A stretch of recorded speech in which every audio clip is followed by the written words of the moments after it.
Can't ask for much better weather here in November. Temperatures close to 55 degrees by the time we get to halftime today. And one of the big stories, the Eagles for the first time since 2010 without Michael Vick after the concussion last week against the Cowboys. And for more on that, here's Laura. Tom, the image most of us remember from last week was the dazed look in Michael Vick's eyes when he left the game. And Eagles trainer Rick Burkholder says he still doesn't look right. While the headaches have subsided, Michael still can't drive a car because of his balance issues. He sleeps all day. He can't sleep at night. He's lethargic, nauseous, and can't sit in meetings yet because he can't concentrate. The phrase Burkholder kept repeating, he just isn't right. The next step is an exercise challenge the Eagles hope to administer tomorrow, but Tom, that is not until all of the symptoms have disappeared. Laura, thank you very much. And meanwhile, the embattled head coach of these Philadelphia Eagles, Andy Reid, in his 14th year for the first time in his 13 seasons, and now his 14th. They've lost 5 consecutive games. Meanwhile, for Mike Shanahan in his 3rd year trying to rebuild the Redskins, 14 wins against 27 losses, and his team comes in with a losing streak as well, having lost 3 straight. Yeah, 3-6 ain't pretty, but 3-7's even worse. So they realize the importance of the game. Both these coaches have labeled it as the proverbial must-win. It's like a playoff game, one and done. 3-7's a long way from making the playoffs. Eagles have won the toss, selected to receive. And we are underway. This is Bryce Brown from the 2-yard line. And he is stopped at the 21. There is a penalty flag down right around the 30-yard line. Terry McCauley, our referee today. There's no foul for an illegal block in the back. First down. So now Nick Foles, 23 years old, out of Austin, Texas. See his numbers at the University of Arizona. Drafted in the 3rd round by the Eagles. Big kid, big arm, and tough. Those were the 3 traits that caught the eye of the Eagles.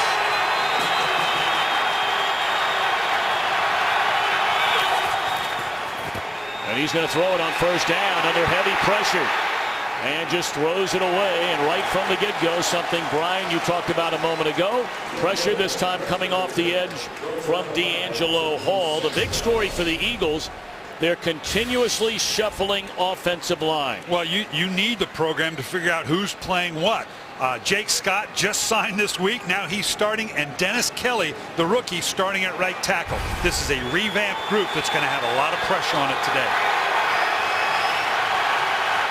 Dennis Kelly had started the last 3 weeks at right guard for the #1 pick a year ago, Danny Watkins, who now misses his 4th straight game. And this is LaShawn McCoy, and that did not fool anybody. Redskins 28th overall in defense, but a big addition to the secondary today as they welcome back Brandon Merriweather. That is a big pickup. Landon Fletcher is obviously their anchor, the longtime veteran. Wilson and Hall are going to be challenged by these athletic receivers, and I know they're excited about having Brandon Merriweather back in the lineup. So a 3rd down and 8.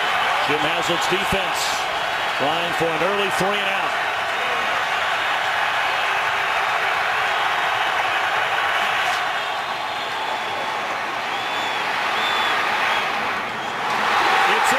By D'Angelo Hall inside the 20, down to the 10, and dropped at the 9-yard line. Foles had an eye on his tight end Brent Selleck. The ball was tipped into the air, and on the opening possession, Foles turns it over. Really just a great defensive play. You can see it up here. Selleck just able to get the hand in. That's a gift from above for D'Angelo Hall. This is too bad because this is going to go on Nick Foles' stat sheet in terms of an interception. It was a great defensive play. 22-yard return. That was London Fletcher getting a hand on that football and perhaps knocking it into the air. So now the Redskins 1st and goal at the 9.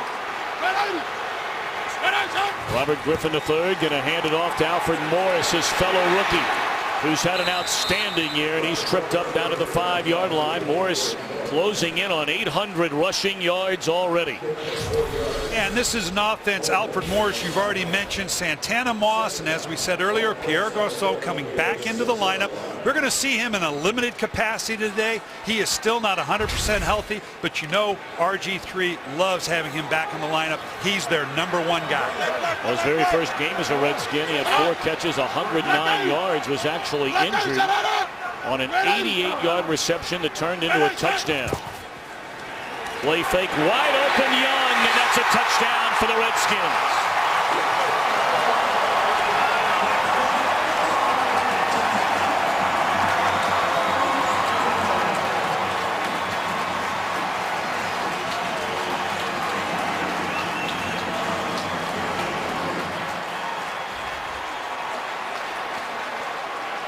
Talked about turnovers, Tom, and you can see right here so many things go on with this offense. You're going to see Young, of all the athletes on this offense, the fullback's the one you're probably going to overlook, and they certainly did there with Young being wide open in the flat. High 4 back with a point after, so we're not even 2 minutes into this one. Foles, an interception made by D'Angelo Hall, then a 6-yard touchdown scoring throw. Griffin and the Redskins celebrate a 7-0 lead. One of the many great venues, sites here in the nation's capital, the Lincoln Memorial. And Robert Griffin III and the Redskins cash in after the interception. And out to a 7-0 lead. Brown from the goal line. And he's tripped up at the 23. Yeah, we got to go back to that interception. You can see here London Fletcher really doesn't get his hand on the ball, but he influences just enough. Brent Selleck just flat dropping it, not only dropping it, but bouncing up into the air. Tough for a young rookie quarterback, Nick Foles, to have what should have been a completion turn into an interception and set up a score the other way. On the 22 Philadelphia turnovers this year, opponents have now scored 68 points. If you're wondering, the league average for points off of turnovers is 45. The Foles right back into the hands of Selleck. He hangs on this time, and it's up to the 29-yard line. That'll be a gain of 5 on first down. We've already seen in the first couple plays Nick Foles move around in the pocket. This is a reshuffled offensive line. A lot of criticisms as to what they're doing offensively, but you saw it in the opening drive last week against the Dallas Cowboys. They ran it, they screened it, they trapped it, they did 3 steps, they did 5 steps, they did 8 minutes. They're doing everything they can to try to help this offensive line hold up better. Well, they were showing blitz. That was London Fletcher who came charging up to the line of scrimmage and may have forced some early movement. Neutral zone infraction. Defense, number 59. 5-yard penalty. First down. So it is enough for a first down. You know, last week we talked about it, the interceptions that happened. This turned into a pick 6, same type of thing. The ball bounces up. Orlando Scandrick gets the interception for a touchdown. You can see here Foles, the big deal was he threw 3 other interceptions for touchdowns. None of them counted because there were penalties that called it back, but they still got turned over.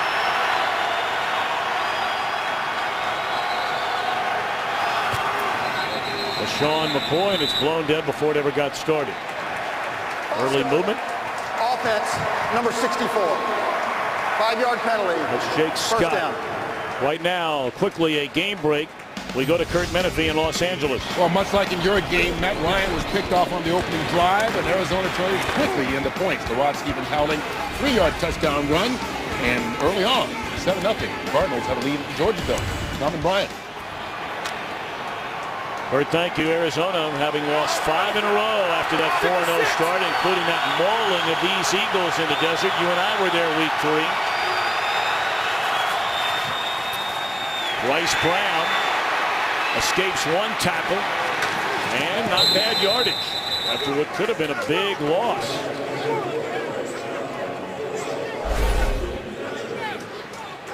It's a nice job by the defense right from the get-go, disrupting the play, making this inside trap bounce to the outside. But actually pretty good job on the outside. You break a tackle Right here, it's always going to make a difference. The ability to tackle in the open field had a chance for a big loss, but D'Angelo Hall couldn't wrap it up. 2nd down and 10.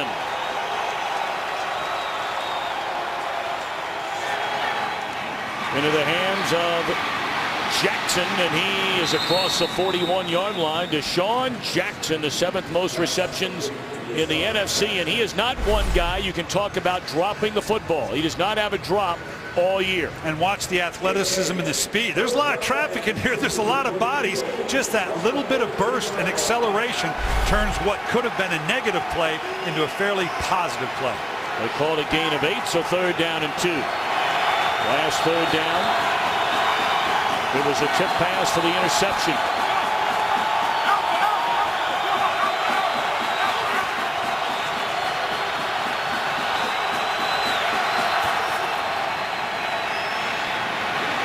The fullback crossing midfield, and Stanley Havili making just his 5th reception of the season, and that one good enough for a 1st down for the Eagles.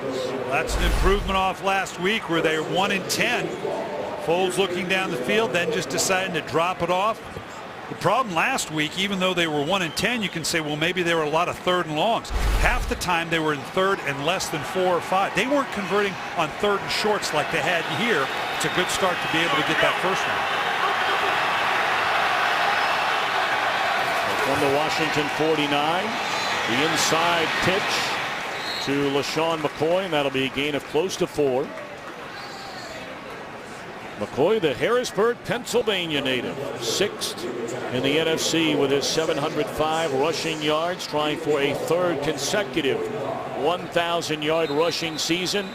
Many of the critics, as we have an injured Redskin down on the field, that's London Fletcher. So while they tend to him, we will take a break. Redskins leading 7-0. London Fletcher starting his 234th consecutive game here today. Longest active streak in the NFL, and appears to be all right, maybe suffering from some kind of an illness or dehydration. 2nd down throw caught by the backup tight end Clay Harbor. That might be a loss of about a half yard, so it brings up another 3rd down for Foles and the Eagles, trailing 7-0. You can see right here the pressure inside. They're trying to create one-on-one matchups and some confusion for this revamped, reshuffled offensive line of the Philadelphia Eagles. 3rd and 8.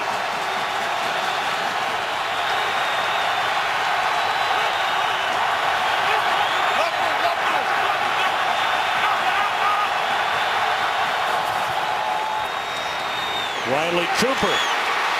And he has a 1st down and plenty more after that to the Washington 29-yard line. Cooper getting a start after the injury to the hamstring a week ago to Jason Avant. Nice check. You can see all the pressure in here. So he wanted to get outside of it quickly. Looked like he checked to Riley Cooper on the outside on one of those quick screens to the outside. We've already seen one to Deshaun Jackson, now one to Riley Cooper. The biggest of the receivers, not normally someone you would go to with this type of play, but it punched a hole in the defense that the Redskins threw at the rookie Nick Foles. A nice bounce back drive so far for the Eagles. Foles in trouble and has a wide open Bryce Brown. Penalty flag is down, and he's inside the 20 to the 19, but again all the way back at the 43, which generally means holding. Holding. Offense number 67. 10-yard penalty, 1st down. That was Reggie Kelly, who we mentioned the last 3 weeks has been starting at the right guard position, now over at right tackle. He's out of Purdue, and he's big man. 6'8", 321 pounds. And the world on the outside, on the edge of tackle is a whole lot different than in there at guard. You're exposed on the open end. The things you can get away with at guard aren't going to happen out at the right tackle position.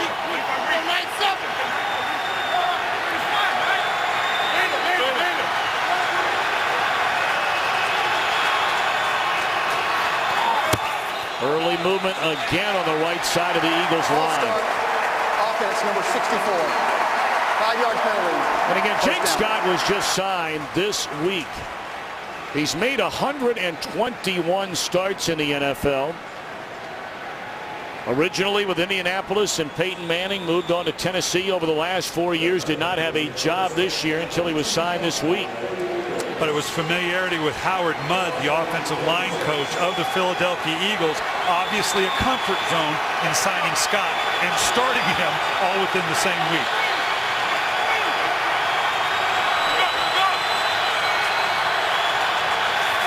Now first down and 25, and this is McCoy. And he's to the 32-yard line. That'll be a gain of 4. You're just joining us. First possession of the game, a tipped ball into the air. Intercepted by D'Angelo Hall. The Redskins got a 6-yard touchdown pass. But now Philadelphia on the move, although consecutive penalties have backed them up on this drive.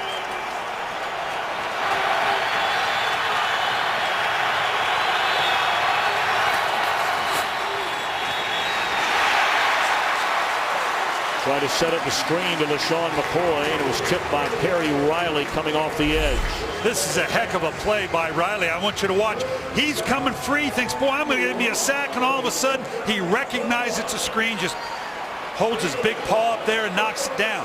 The back did an excellent job, McCoy did, in terms of baiting him to the outside, then just slipping out. That might have gone for some yardage, if not for the athletic play by Riley.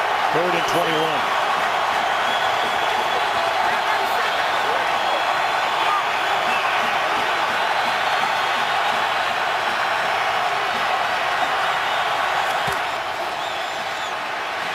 Bowles throws down the middle of the field, and it is intercepted by Brandon Merriweather.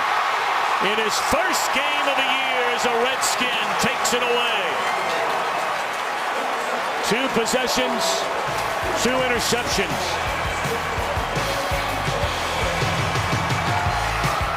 Martin Luther King Memorial opened in October of 2011.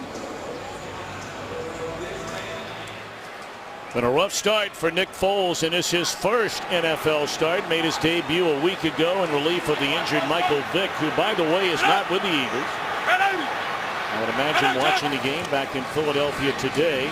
Garcon, his first touch. And that is a gain of 6 on first down for the Redskins. Let's go back and look at what led to the interception. You're going to see pressure in the middle, up the middle. Defensive coordinator Jim Haslett told us that he wanted to bring pressure down the middle of the offensive line, get Nick Foles, who isn't the best athlete in the world, to have to move around, maybe panic a little bit with pressure in his face, and that's exactly what happened to him, throwing up a jump ball there.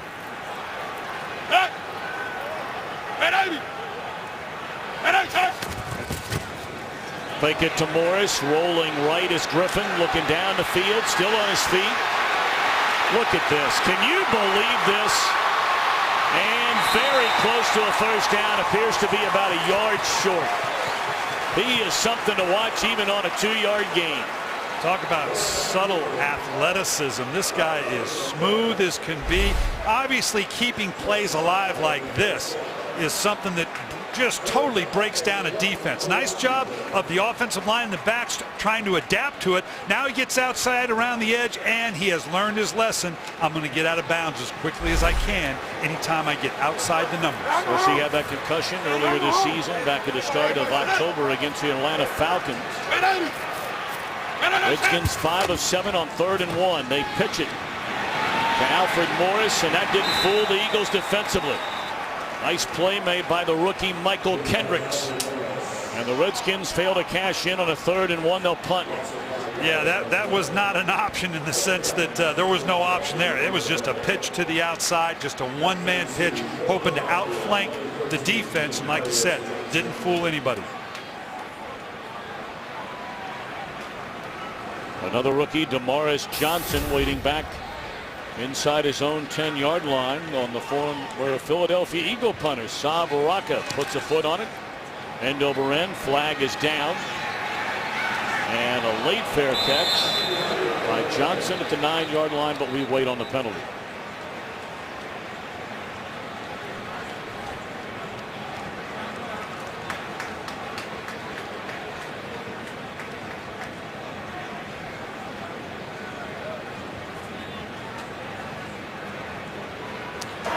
Illegal formation, offense. Number 56 was in the backfield. 5-yard penalty, 4th down. Well, they're going to make him kick this thing again, hopefully for a bigger return. The special teams of the Philadelphia Eagles, and specifically Bobby April, have been under a lot of criticism, particularly in the Philadelphia area. Bobby April is one of the longtime special teams coaches in this league. Very creative, very energetic. But you also have to have the people to make things happen. They haven't had much in the return game, and they've been returned on a lot. So obviously he's feeling the heat, wants to give his unit another opportunity here, see if they can generate a return. But now Rocca puts a little more leg into this one, and it's fielded at the 9, so it'll be positive yardage for the Eagles. Not a lot, but positive yardage nonetheless. He's up to the 17-yard line. Bulls trying to get it right in possession number 3. Washington 7, the Eagles nothing. Laura Oakman brings us up to date. They're calling it a left ankle injury for London Fletcher. His return questionable for the Redskins. So the Eagles start this drive from their own 16-yard line. And on first down, they hand it to McCoy, and he picks up a yard. Coming up this December, the UFC returns to Fox. His lightweight champion Benson Henderson will put his title on the line against top contender Nate Diaz. A full night of 4 epic bouts. UFC on Fox 5 is Saturday, December 8th at 8 Eastern, 5 Pacific, only on Fox. They called a gain of 2, 2nd down and 8.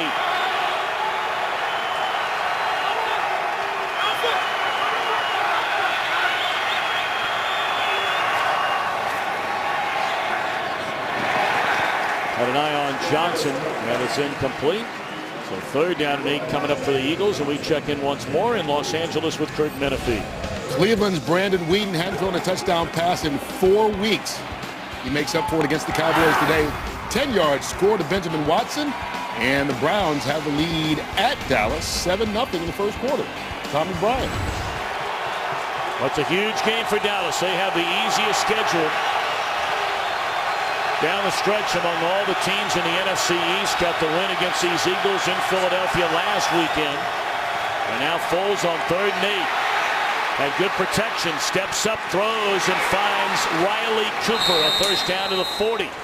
Cooper, of course, the primary target of Tim Tebow. They won a national championship together under Urban Meyer at the University of Florida. Nice job with the protection. I want you to watch the way Nick Foles slowly climbs the pocket. This shows a little bit of patience on his part. A lot of rookies would have just pulled that down, but he left his vision downfield, gets his shoulders in good position, showed a little bit of maturity on the young rookie's part.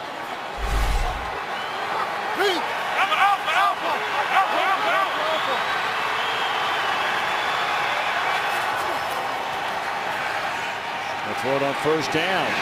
And he finds Harbor. It's jarred loose, and it's not a catch. That's a big hit delivered by Merriweather. Playing in his first game for the Redskins. That knee is finally healed. Well-placed ball for Harbor. And boy, the timing of that is so careful. You have the proverbial defenseless receiver, but it was excellently timed hit. Shoulder to shoulder, did not go to the helmet. Nice play. And Harbor still feeling the sting of that pop from Merriweather. 2nd and 10.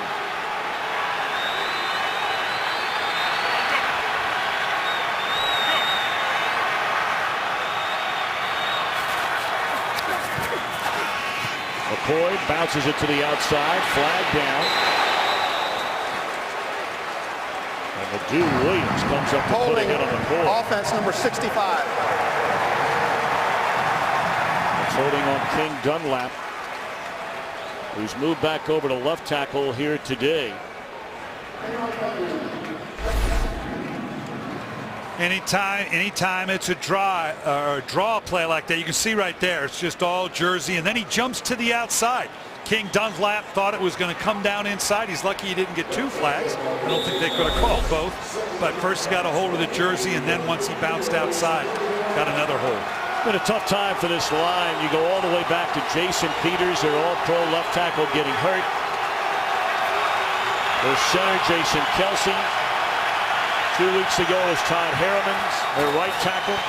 Set up the screen, and this could be big yardage for McCoy.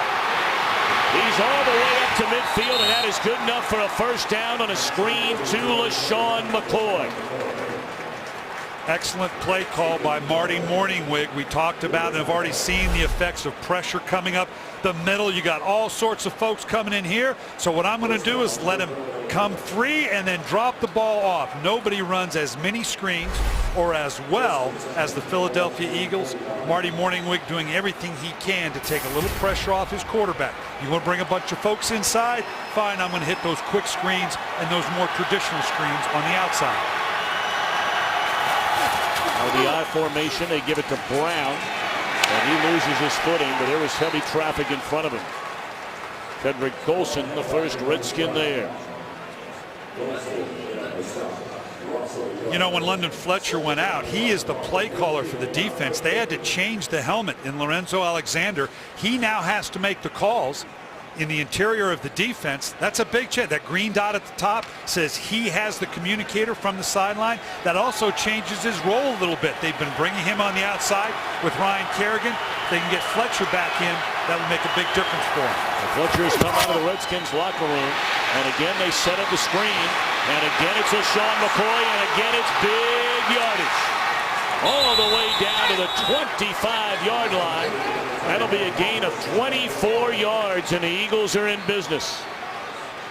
Well, that second screen's like that second ace up your sleeve. You expect it the one time, but not the second time. Here again, you see pressure with just a fake quick screen to the outside and then bring it out the other way. Nice block down the field, creating the big play. Nice job on who we just talked about, Lorenzo Alexander, being caught on the ground. Again, nobody screens better than the Philadelphia Eagles. And once more, McCoy, and McCoy will catch his breath. And Brown in the backfield. And timeout. So the Eagles knocking on the door, trailing 7-0. Three-time Pro Bowler London Fletcher back in there in his 15th year out of tiny John Carroll. That's in northern Ohio. He grew up just outside of Cleveland. First down for the Eagles. And it should be the final play of this opening quarter. And a good pickup by McCoy inside the 20-yard line.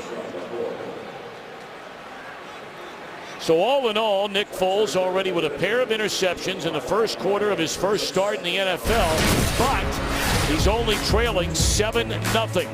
The NFL on Fox will continue in a moment.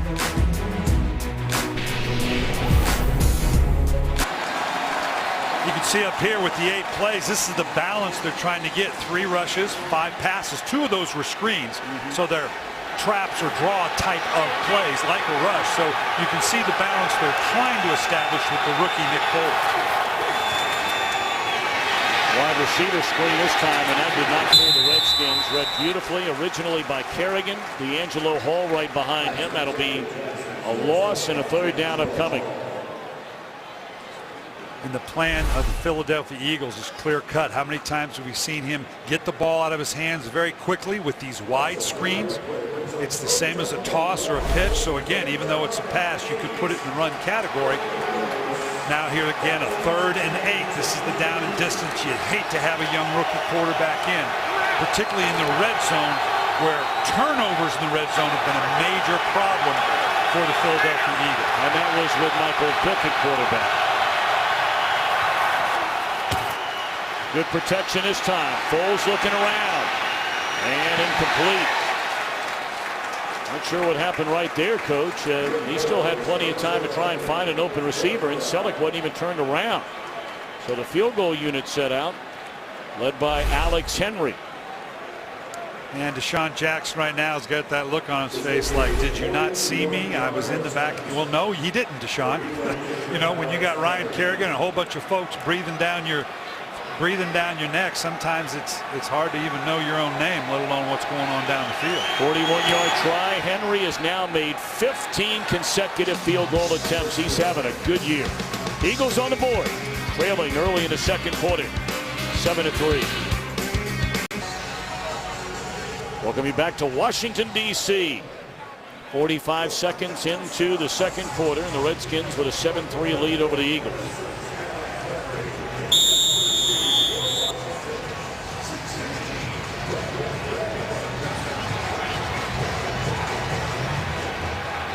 Henry puts a right foot on it and hammers that one all the way through the back of the end zone, so it'll be Robert Griffin III and company. Fox College football Friday. It'll be the 25th. Washington Huskies taking on Washington State. And then Saturday, Baylor will take on 23rd ranked Texas Tech. 13th ranked Stanford against number 17 UCLA. Both those schools huge wins yesterday. Coverage begins Friday 3 Eastern and then Saturday 2 Eastern. Boy, did not Baylor and Stanford throw the BCS into a scramble now. It's going to get exciting. Notre Dame and Brian Kelly will be the brand new number 1, I'm sure, later tonight when the new BCS standings are released. They clock down to 1, and the option, they pitch it to Morris. Second time they've run that play, and both times Philadelphia has defended it perfectly.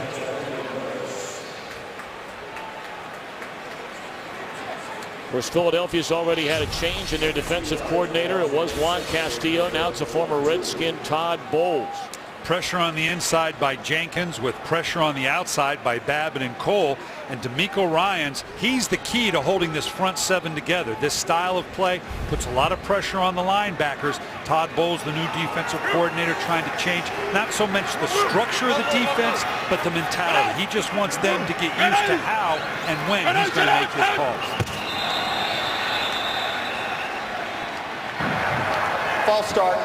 Offense number 78. 5-yard penalty. Second down. Penalty on Lichtensteiger. Let's check in with Kurt Menefee once more in Los Angeles. Another divisional matchup, this one featuring the Packers and the Lions. Aaron Rodgers hooking up with Jermichael Finley, 20 yards on the score. Only Finley's second touchdown of the season and makes it 7-3. Tom and Brian, if they can get that guy going, that Packer offense could be even scarier.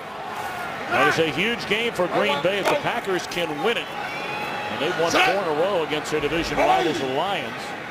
Bears, of course, will be on the road in San Francisco. By the end of the weekend, there might be a first-place tie in the NFC North. Evan Royster out of the backfield. I beg your pardon, is Morris up to the 25.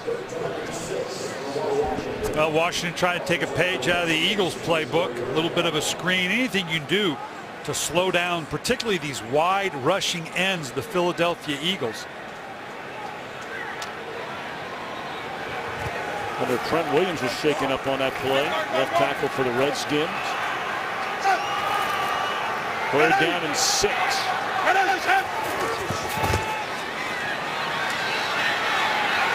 Griffin still running around. Still on his feet and gets a Washington first down. Absolutely unbelievable to watch. And it's harder to see than in the open field. But it's the acceleration that Robert Griffin has. Once he starts to pull away, here you can see he's just going to settle. And now it just collapses on him. Now suddenly moves back. Now when he spins out of that right here, this is typically where you might have the angle or run him down. Kendricks tries to take the angle and just can't get there. And watch the subtle explosion and acceleration of RG3. That's the subtleness of this guy's athleticism that you don't really recognize as much as in the open field. But this guy that's why he is so special and can make some plays outside of the structure of the offense. It's hard to believe this is only his 10th NFL game. Timeout by the Redskins. Robert Griffin III, 2nd pick overall out of Baylor. As soon as he arrived today, immediately walked off the bus and wanted to make sure he took care of so many of his fans here in Washington. And that's rare. You don't see a lot of guys, after the game they may do this. Very rarely will they do it before the game. He's a tremendous young man. First down give is to Morris. Hard running, strong running by this rookie out of Florida Atlantic. Played for the former Redskin draft pick Howard Schnellenberger at Florida Atlantic, and left as the school's all-time leading rusher. And boy, has he had an outstanding rookie year. Yeah, and the key, obviously, as you look at it, the Eagles have been up and down the field. They've had a bunch of screens that have hit, but obviously the turnovers have been the difference maker for the Redskins. They pitch it to Morris, and this will be first down yardage. Crosses midfield, tackled at the Eagles' 49-yard line.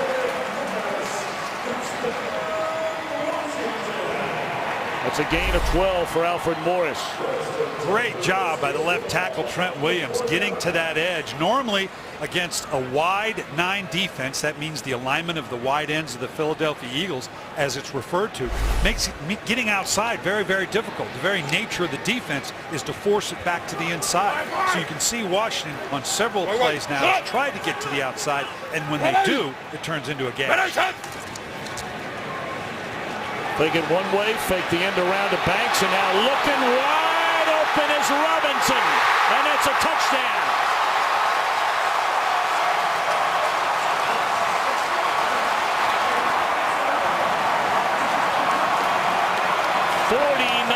yards.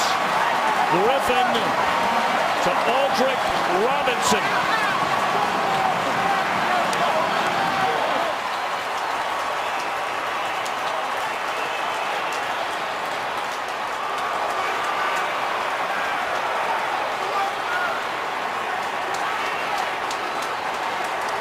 And a lot going on with the Washington Redskins on that play. I think created some obvious confusion for the Philadelphia Eagles. Nnamdi Asomugha, the one that's beat, but as he came out of it, he's talking to Todd Bowles right now going, hey, I think there was someone else supposed to be deep back there. Where was he?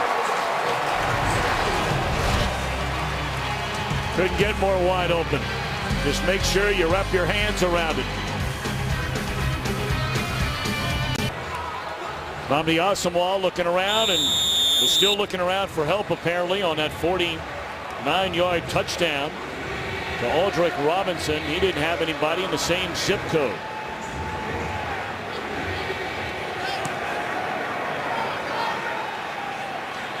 Now coming up to get the very short kick from the 7-yard line. And he's out across the 25, loses his footing at the 31. Well, I'm going to try to explain what happened here, and you're going to see Kurt Kerman over here, and behind him is Dominic Rodgers-Cromartie. I think that action should have brought Cromartie deep to the outside third. You can tell by the alignment of Asomugha, number 24 right here. He's expecting help inside. He would not have taken that alignment unless he thought there was going to be somebody in the middle third or middle half of the field, and obviously he was not.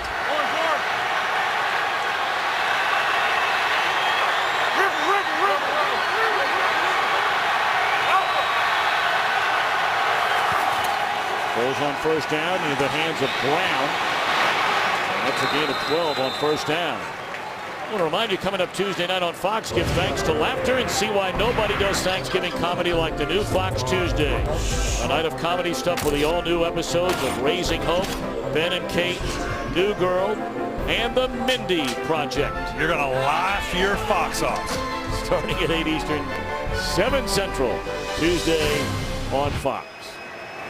I really appreciate you helping me out and chipping in on all of the Fox promos. That's a little more emotional to it. You're right.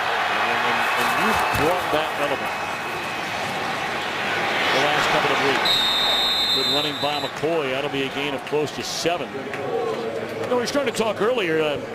Some of the criticism that has been directed at Andy Reid, not only this year, but in the last couple of years, not giving LaShawn McCoy the football enough. When he has carried 20 or more times this year, they have won every game. When he has carried less than 20 times, they have lost every game. Now, some might say that's skewed by, running out the clock, but that has not been the case, at least this year, as it pertains to LaShawn McCoy.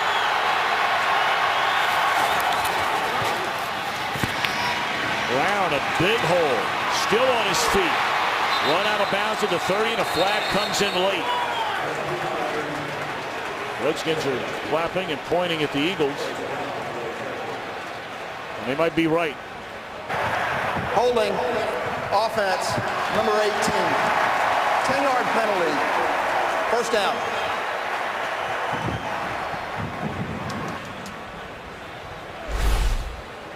Well, this is the most creative running game I've seen out of the Eagles for a while. On the left, you can see right there, just got a handful of jersey and kind of ran him down. Negated what was really a well-designed play.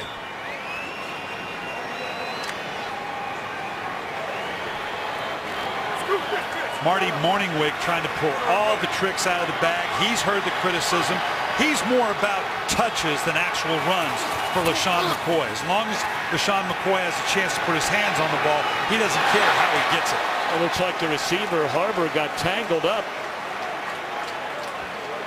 in coverage there, and no penalty flag.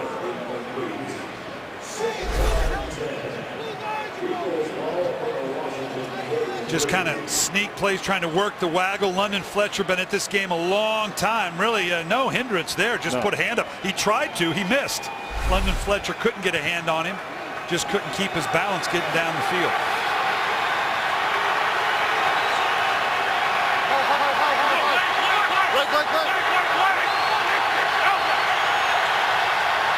There's on second down and 10. We'll hand it off to McCoy. He's caught from behind at the 41-yard line. That'll be a gain of 2. Barry Cofield coming down the line to wrap up McCoy. And the running game of the Philadelphia Eagles is set up and predicated on the ability to throw the ball. They're not a team that's going to line up and just run a stretch zone play like we see in Washington or get in the eye and pound away. With all these quick screens in the passing game, that's what sets up the traps and the draws and the special kind of plays that LaShawn McCoy has been so effective at. So you've got to work at it in a balance in order to keep the effectiveness of this Philadelphia Eagle offense. Third down and 7. And Foles is hammered back in midfield. There is a penalty flag there. Ball came loose, was picked up by Jake Scott. Josh Wilson was the first defender there for the Redskins. Holding offense, number 67. Penalties applied. Fourth down. Well, anytime you face a rookie quarterback, you got to decide, am I going to bring pressure or am I going to go passive? And right now, Jim Haslett's decided to bring pressure. We talked about pressure inside. Now all of a sudden, Nick Foles doesn't account for a cat blitz. That's a corner blitz off the weak side.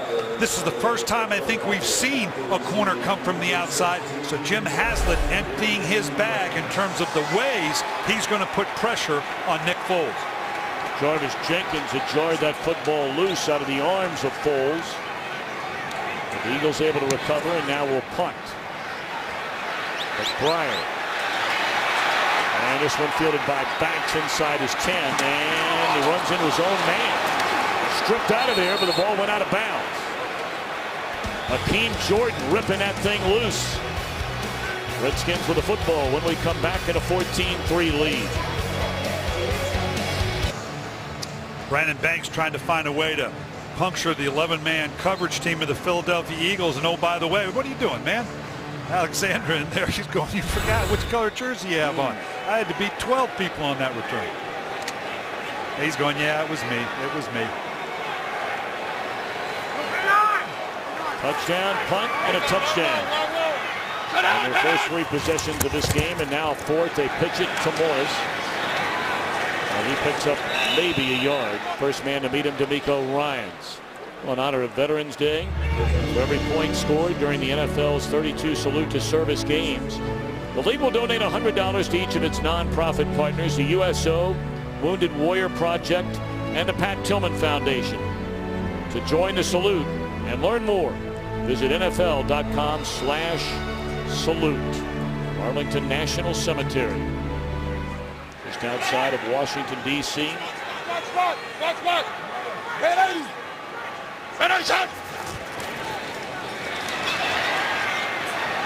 Into the hands of Joshua Morgan, his first catch of the day.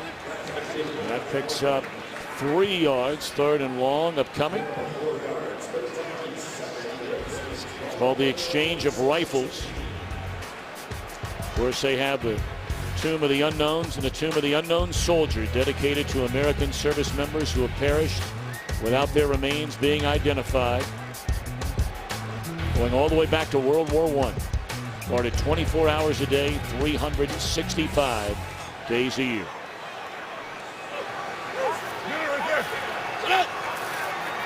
Redskins have not been good on third down over this last 3-game losing streak.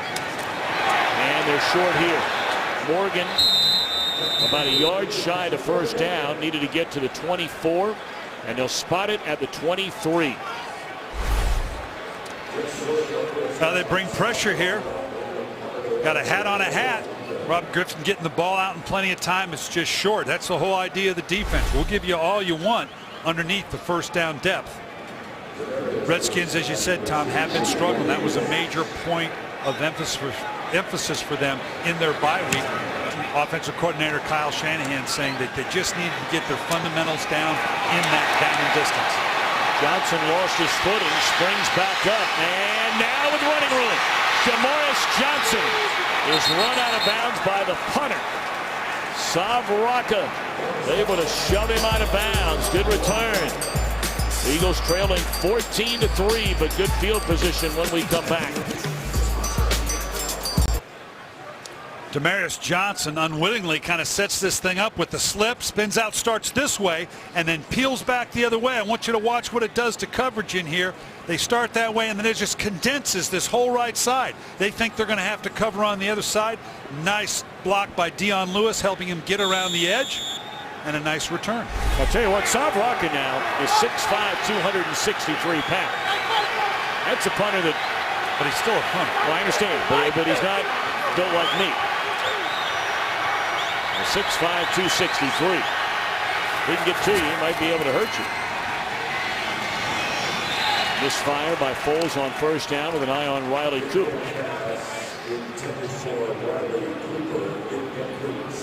Now, Andy Reid told us that Nick Foles did a nice job of getting the ball out of his hands quickly last week against Dallas, almost too quickly. Had to tell him, you know what, it's okay if you kind of read this thing out. Nick Foles told us about, I need to get the ball out quickly and aggressively, but sometimes you got to read a thing out. The defense is going to bait you into one thing and show you something else. And look at the former Tampa Bay Buccaneers head coach. Now on the Redskins staff, Raheem Morris. Screen and smothered.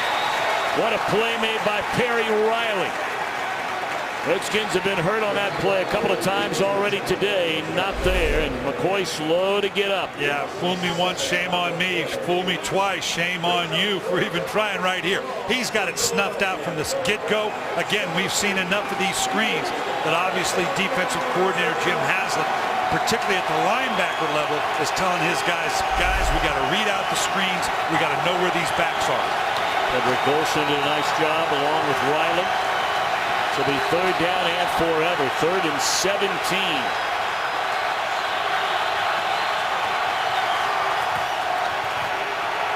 Foles delivers, and it is a first down to midfield.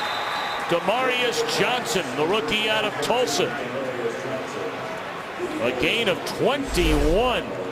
Again, we're going to see Nick Foles do a nice job. They show pressure on the inside early. Again, watch him climb the pocket. Keeps his vision down the field. Doesn't panic and take off. He knows where he wants to go with the ball. This guy's got a big arm, and he's very accurate. Bryce Brown back into the game. Spun around, but inside the 50, down to the 47-yard line. Clock winding down under the 4-minute mark here in the second quarter.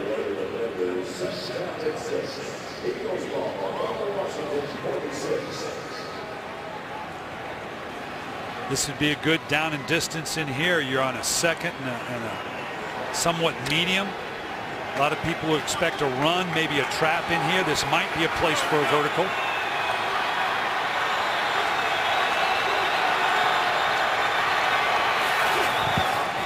Going to hand it off. McCoy looking for running room, and Merriweather coming up to make the tackle after a gain of a yard. The Eagles have moved the football in this game. Brian, you alluded to it earlier. Especially since that opening possession when they had the interception on the third play. The Foles 120 passing yards. Not a lot of noise from McCoy running the ball, but he has made noise in the screen game. And he's got 10 touches, halfway to your 20 touches observation about what it takes for them to be effective.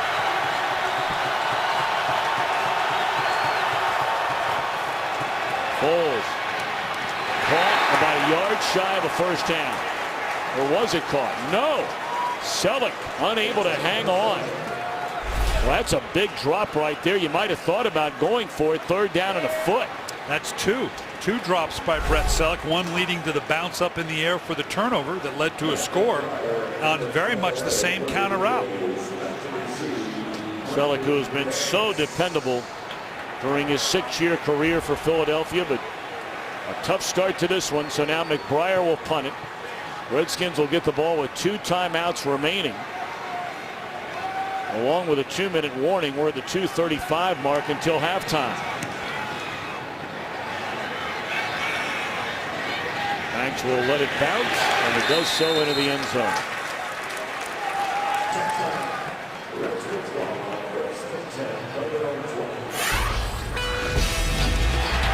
Well, Nick Foles here. We talked about Brent Selleck. This isn't Foles' fault. The ball bounces up. Now he's got pressure in the middle, forced to throw it up early. That turns to interception.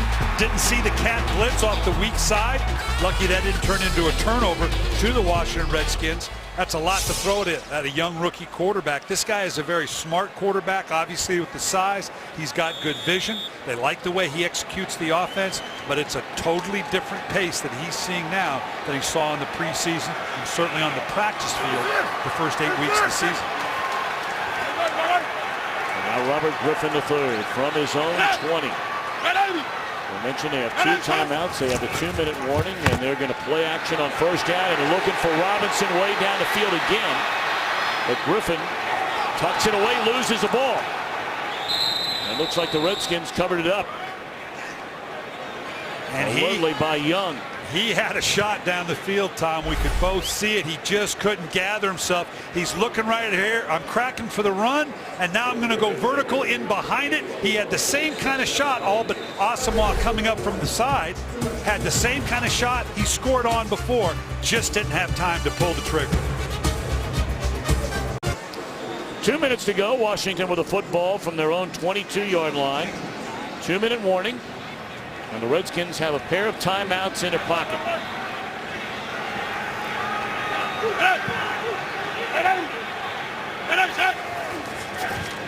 Fake one way. And looking down the field and making a catch up to the 43, a gain of 20. First catch of the afternoon for Leonard Hankerson in his second year out of Miami.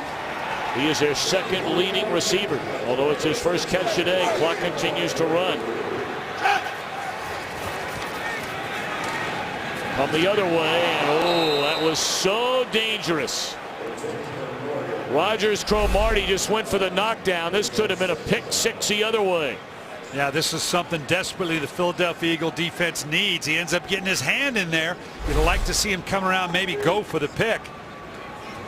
We talked about in the open, Tom, this Philadelphia Eagle team has only generated 10 takeaways compared to those teams in the league that we talked about, the Chicago Bears that were upwards of 30-plus takeaways. That's a major difference in terms of what a defense can contribute. Griffin looking around, spins one way, spins another, can't spin out of a third. Fletcher Cox there along with Nate Allen. Third down and 10 as the clock continues to run, and the Redskins have those 2 timeouts with 10 to go. And Griffin still on his feet, twisted down right at midfield, is short of a first down. Well, the Eagles are not going to stop the clock, which I think tells you something about the mentality and the concern, rightfully so. Redskins are going to go for it. Yeah, you saw Mike Shanahan originally saying, let's go, let's go, let's go. And a lot of Redskins are sort of standing around. Going to wonder if they're going to go now.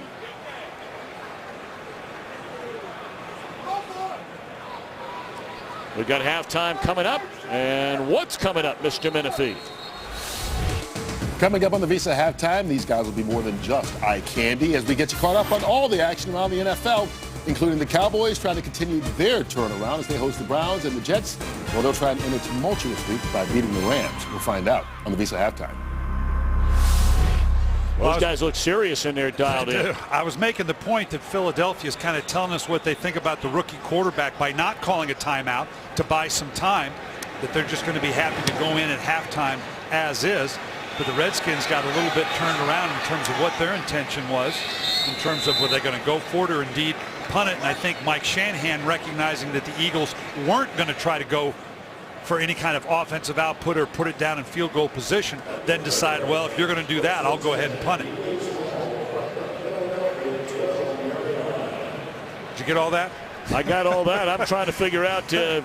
Did any of it make sense? I thought Shanahan was going for it there for a minute. I was sort of excited to see that call on Well, fourth I down. think he changed gears when he saw that Andy wasn't going to call timeout. I think that changed his thinking just a little bit.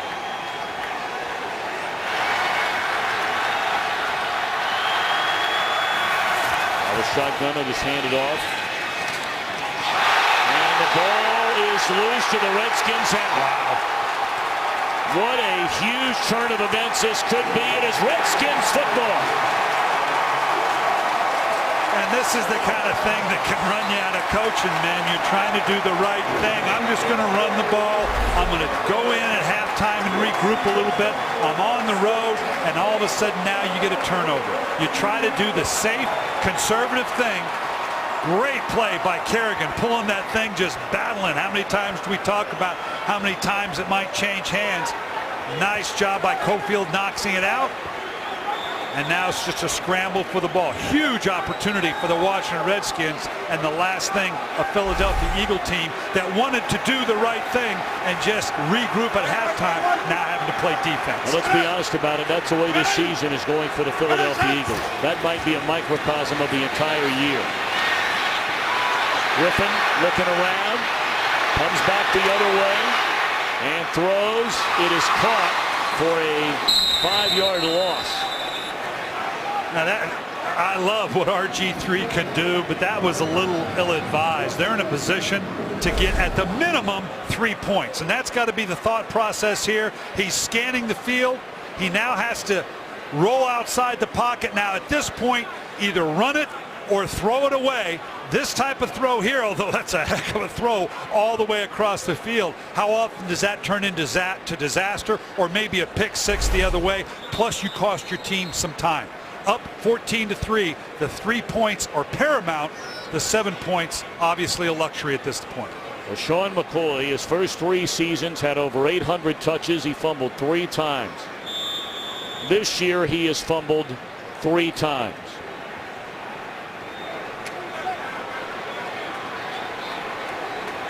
Third turnover of the game for the Eagles. A pair of interceptions and now a fumble.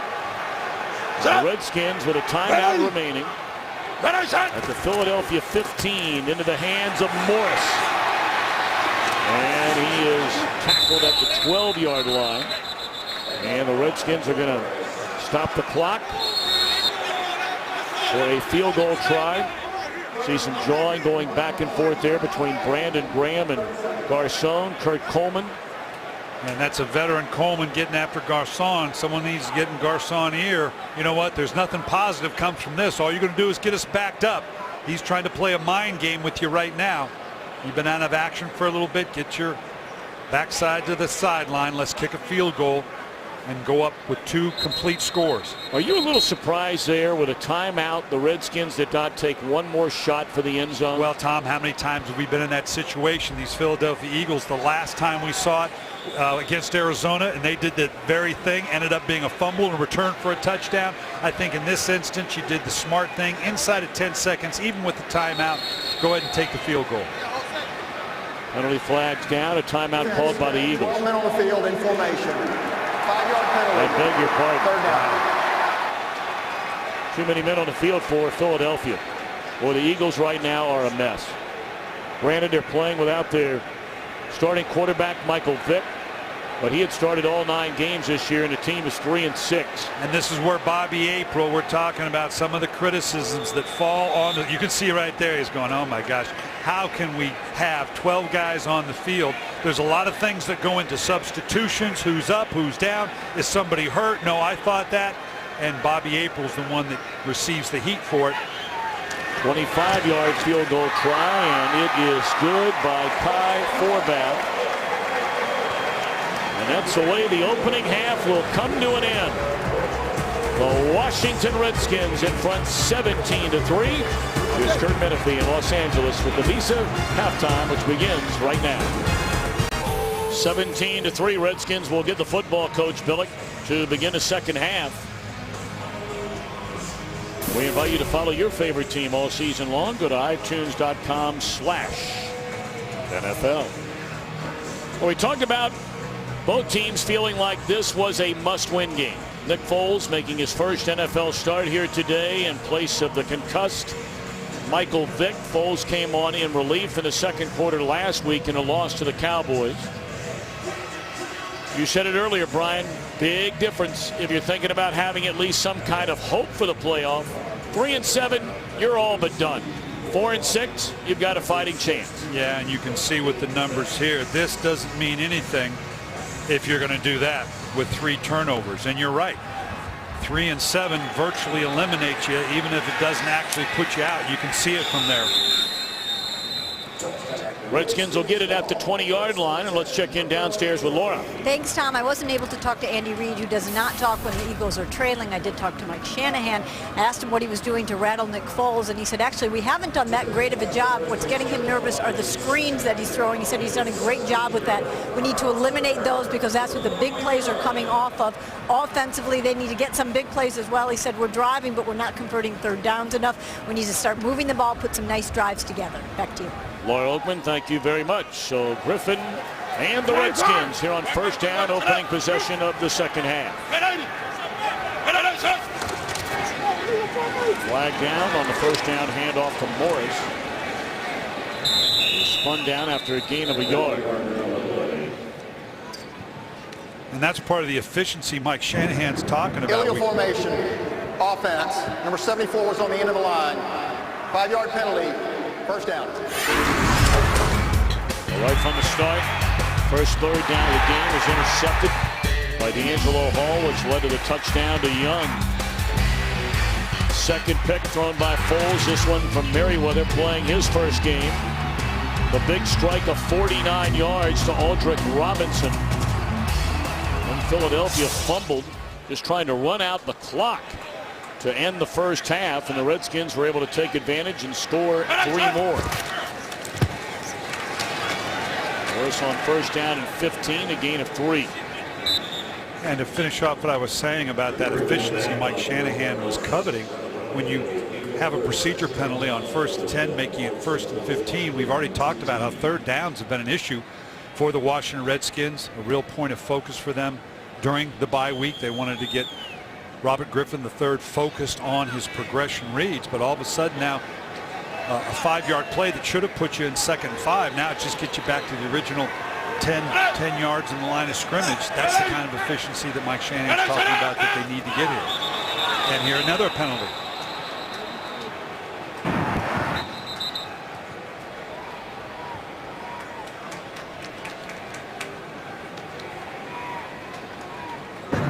False start, offense number 46. 5-yard penalty, second down. So the Redskins have come out clearly not all that focused to begin this second half. Well, Mike Shanahan knows it. He's upset here. You can tell that he's getting jawing at the official, but there's no question that Alfred Morris moved prior to the snap. And now you're sitting here at 2nd and 15 after you've run a successful 5-yard play on your first down. Redskins are the most penalized team in number of penalties and penalty yards in the NFL. Wide receiver screen to Garcon that did not fool the Eagles. That'll bring up third down and eternity.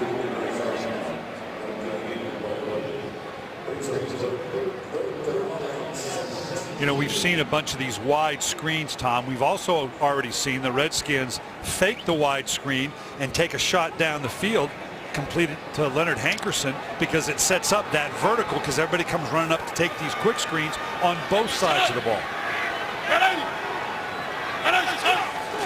Third down and 17. Griffin caught from behind. Well, Babin's been knocking on that door all day long, and he finally got it. Babin did not make a single tackle in the game against Dallas last week, and he picks up his 4th sack of the year. And this is perseverance here. He gets upfield. RG3 steps up pretty good, but nice spin move by Babin to come back underneath Trent Williams. That's tough on an offensive lineman when he's figuring the ball should be gone by then. Damaris Johnson waiting back in midfield.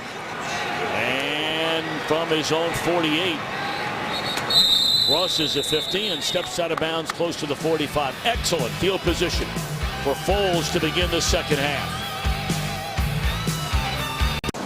So the Eagles get the ball for the first time to begin the second half, trailing 17-3. They have scored on their first possession of the second half in 8 consecutive games.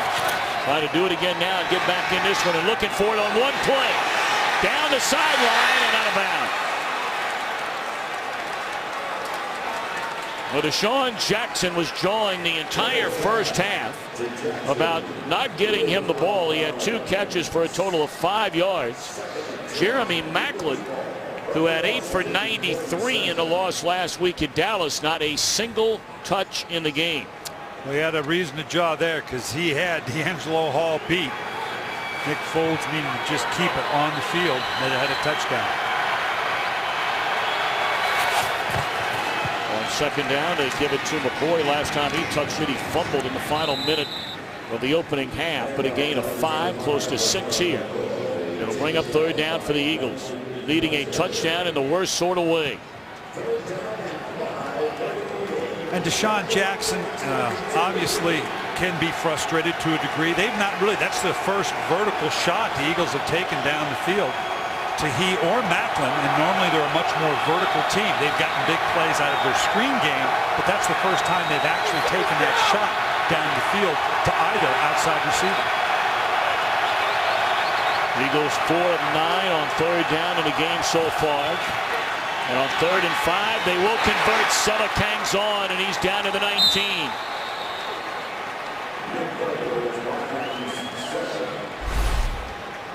Selleck just going right down the middle of the field. He shifted to this position, which they'd hoped, even if it were man, we're going to line him up one-on-one with a linebacker, and you like that matchup with Brent Selleck, hitting into that soft area in behind the linebackers. Cincinnati native ranked 2nd in franchise history in receptions, receiving yards, and touchdown to Pete Retzloff in Eagles history.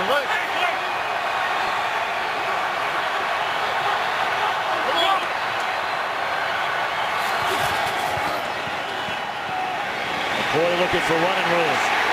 Tell you what, Barry Cofield's had a nice season for the Redskins. Came over from the Giants and had 4-3. Playing the nose in this Redskins 3-4, but he's having a good year. And watch him come in here and just disrupt it. He's got 2 guys. He pushes literally the guard and the center right back into the play and allows Ryan Kerrigan to clean up on the backside. Merriweather is injured. Brandon Merriweather injured his left knee in the second preseason game, re-aggravated the injury prior to the opener, tried to come back 4 weeks later, hurt it again, warming up in a pregame, and appeared to do something to the right leg right there. Good to see him up walking around. Probably shocked him more than anything else. Today, this first game of his 2012 season. Crossing out of the backfield, it's McCoy. Sticks his nose forward inside the 15-yard line. It brings up third down and 4 for the Eagles. Trailing 17-3 here in the first 5 minutes. of this third quarter. And you talked about getting LaShawn McCoy cranked up, running it the 20 times, and how many times they're successful. To me, it's just the touches. I don't care if he runs it, catches it. If that statistic held up, I'd just give the ball to him 20 times and go home, because that means we win the game. But it really is about touches, and that's what we're seeing here with LaShawn McCoy, whether it's the screen game, whether they're running the ball, or putting him out in the backfield and running a legitimate route like a wide receiver like we saw there. They clock down to 2, and Foles looking around, and I don't think he got it off. Barely did. Well, there's a flag way back in the secondary, and that's delay of game, and that is a big mistake. 5-yard penalty, third down. 3rd and 4 now becomes 3rd down and 9. Well, there again, with a rookie, you'd expect or not expect him to be aware of that game clock. Here you can see on the last pass, this guy's a big, strong arm, and if that thing just slipped out, it's amazing it was completed, because it's like the ball slipped out of his hands and he lost control of it. Well, they need to get inside the 10 to convert. That's 7 penalties now against Philadelphia. And Foles has it stripped away by Kerrigan. And let's see who's on the bottom of that pile. It might be LaShawn McCoy, and it is. That may be the most important carry he has all day, even though it wasn't intended. Again, looks like he was going to just get ready to release the ball. No, he's got good fundamental mechanics, the ball fairly close to him, but that blind side hit like we saw there on Foles is a quarterback's worst nightmare. They'd say, well, you need to protect the ball, hold it closer to the body. Well, not if you're in the action of trying to get rid of the ball.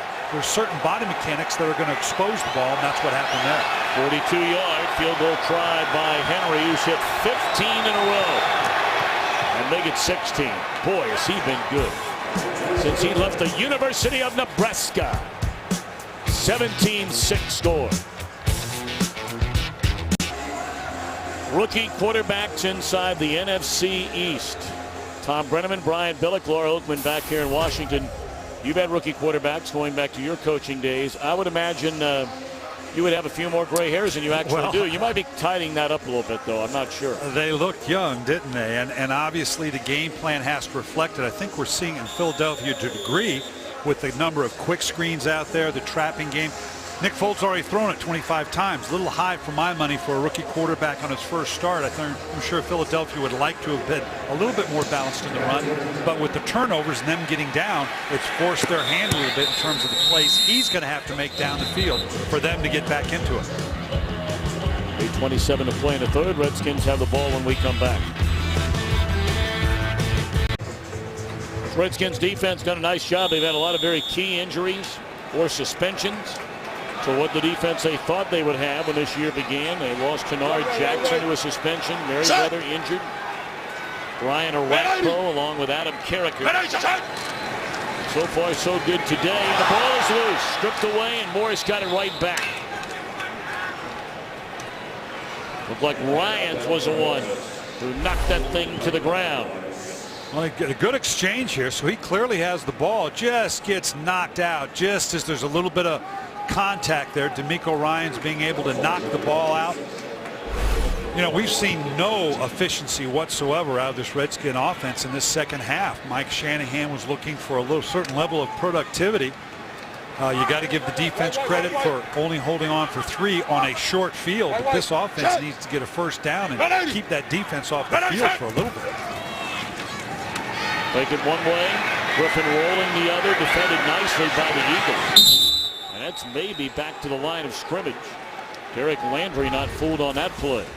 Well, Star NFL to download NFL Mobile now and get coverage of every NFL game. Well, all of a sudden this thing can start to get a little bit tighter here if the Eagles can come up with a 3rd and 10 stop.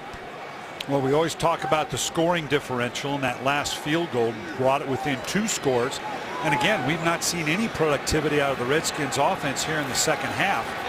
And now again, 3rd down, an area they have struggled. They're here on a 3rd and 10. Much tougher to convert than 3rd and short and 3rd and medium. And another penalty. Wow. This will be their 3rd one of the half. Offense number 46. That's the second penalty. time 3rd down. their running back Alfred Morris has been called for a false start. You know, and there's a lot going on here. Obviously, you verbalize it. There's shifting, there's motioning going on. But part of the problem here for the Redskins, in 3rd down and 6 or less, they're 48%, which is a decent percentage. But when they're 3rd and long, better than 7, they're 15%. Well, they just took themselves from a 3rd and long to a 3rd and even longer. This is part of the issue for them on 3rd down.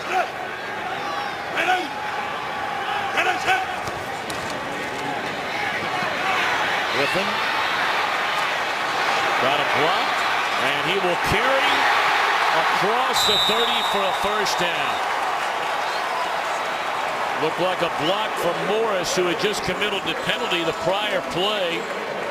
Sprung him loose for the necessary yardage. This is unbelievable. You can watch Morris come in here. He's down the field. Now watch the subtlety of RG3. And now the speed there. And now he starts inside right up here. This is what created the 3rd down conversion right there. Staying with the block down the field and letting Robert Griffin III use his speed to get out to the edge and convert on the 3rd down. 44 yards rushing on only 6 attempts for Robert Griffin III, and into the hands of Morris. He's wrapped up by Ryan. It's been a pretty quiet day for Morris. I'm a little surprised we're not seeing more of the patented Mike Shanahan stretch zone running scheme right now. They seem to be almost exclusively out of the gun, a little bit of that option or the counter action there, but the pure inside to outside zone read runs that has led this team to, going into the game, be 2nd in the league in rushing offense. I don't know whether they think they can't run that against the Philadelphia Eagles, but we haven't seen much of it here. They saw collapsing on the sidelines. There was Logan Paulson, and you heard the crowd sounded like they were booing. They were cheering Chris Cooley coming into the game. That one snuffed out defensively by the Redskins, and again Ryan's in the middle of it all. Again, all over the screens right here. We heard Laura Oakman talk about Mike Shanahan, and I'm sure Andy Reid would have said the same thing, that the screen game is something both teams need to get under control, if not for the productivity on those plays, in that it leads to other things on the inside. So both teams obviously focusing on taking away the screen game of the other. Tell you, this Redskins offense right now is a mess. They have guys running on the field, running off the field. Saw the injury to Paulson. Nobody knows who's supposed to be in the game, and they got to burn a timeout. Well, just a little bit confusion on the Redskins. We got one run off, then one run on, then we got one run off, one run on, then a 2nd run on, a 3rd run on. No, I've got to come out, and just for good measure, let's send on the trainers and see if they want to get involved with the play. Yeah, that's not a good series for the Washington Redskins. It's all in front of this 3rd down. 3rd and 10. 4-man rush. Good protection. And now a flag, and he just throws it as far as he can for Santana Moss, who caught the ball, and a touchdown. But again, a penalty flag all the way back behind the line of scrimmage.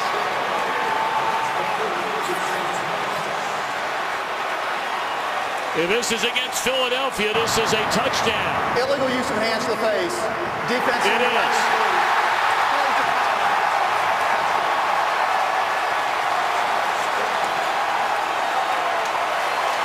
Santana Moss is 5'10" on his best day. How in the world did he catch this? Well, between Coleman and Boykin. This thing's just on a wing and a prayer, and had this thing gotten picked off like it probably should have, would have been very critical of RG3 for even launching it up. He could say, well, it's the same as a punt, provided that there's no return. You're right. That's just not playing the ball very well. Of course, if they played the ball well and could catch it, they'd be playing receiver and not DB anyway. So, yeah, that's a huge mistake on by the sake of Coleman and Boykin. That you got to break that up when that thing hung up almost like a punt. Okay, Santana Moss has quietly put together one mighty fine career, especially since coming from the Jets in a trade. Only Art Monk, Charlie Taylor, and Gary Clark have more receptions as a Redskin. And of course, you're going to wait that long to throw it up. It takes the athleticism right there, and the arm, by the way, to throw that thing darn near 60 yards, 65 yards in the air. And I'm sure that's what RG3's mentality was, well, even if they intercept it, it's kind of the same as a punt. But as it turned out, Santana Moss decided he wanted the ball more than Boykin or Coleman did. Wow.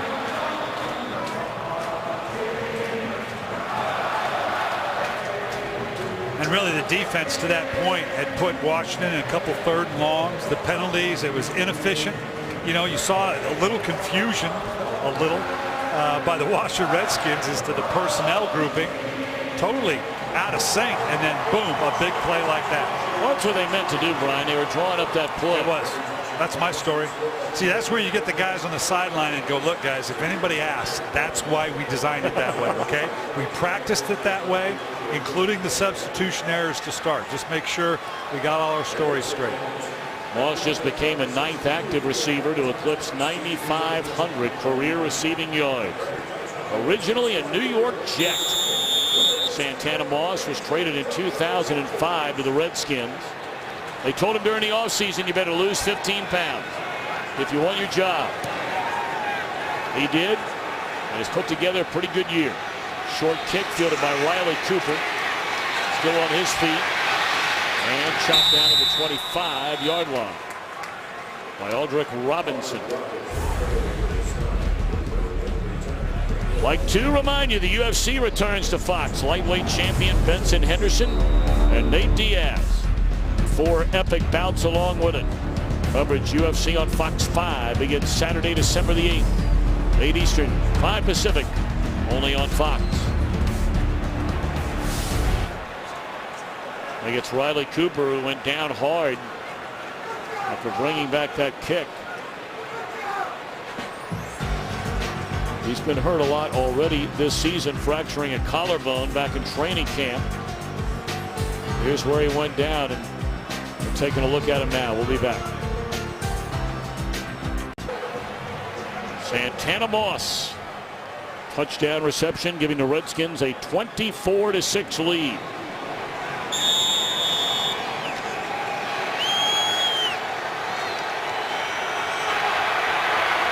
Officially going for 61 yards. And now Foles and the Eagles forced to put it up, and the Redskins know it, and that one lofted beyond the sideline with an eye on Jeremy Maclin, who still has not caught a single pass in the game here today. Well, the game plan changes significantly now as we're closing into the 4-minute mark in the 3rd quarter. You wanted to protect your quarterback Foles to a degree, but I'm not sure now, down 24-6, that you've got to get into at least familiar territory for the Philadelphia Eagles, because it's got to be a lot of throws now if you're going to catch up.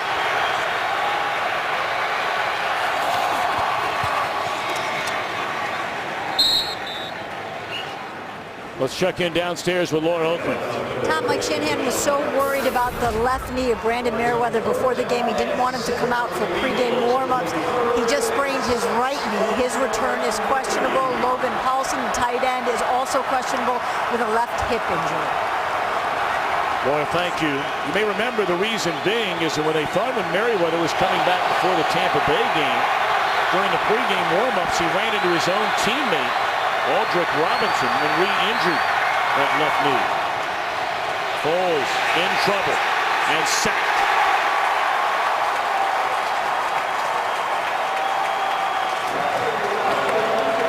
That was just a well-designed stunt by Jim Haslett, the defensive coordinator. Brought Perry Riley around. You can right there. You can see them holding up their hands. Evan Matheson, where did he come from? They ran him. It was about a $4 cab ride around that edge, but ran a stunt with Riley all the way to the outside. Nick Foles had the right idea. He had enough people to block it, just not the right angle. So when the Redskins were coming after that punt, Banks from the 20. Evades one, would-be tackler a second. Brings it up to the 32, and we send it to Los Angeles for a game break. Well, the Lions have 3 turnovers offensively against the Green Bay Packers today, although this one off the hands of Tony Scheffler counts as an interception by Matthew Stafford right into the hands of M.D. Jennings. 72 yards later, it's good for 7, and the Packers have the lead 14-10 on the road in the 3rd quarter. Tom, Brian, and Laura. You know, Brian, we were talking about teams that have a must-win game. You don't want to make a living having to beat the Green Bay Packers in a must-win game, but the way that division is shaking out, Detroit loses that game, they are in a world of trouble. Not the least of which is Green Bay, Minnesota, and Chicago, all right there. A loss in the division is a killer. Morris on a first down pitch crosses the 35. They'll spot it at the 36-yard line. When you're talking about the Bears, who will play in San Francisco without Jay Cutler after the concussion last week in their loss against the Texans. We have Chicago at 7-2. Green Bay with a win would go to 7-3. And Minnesota has a bye this week. They're in that final group of teams in the NFL to get the bye week in week 10.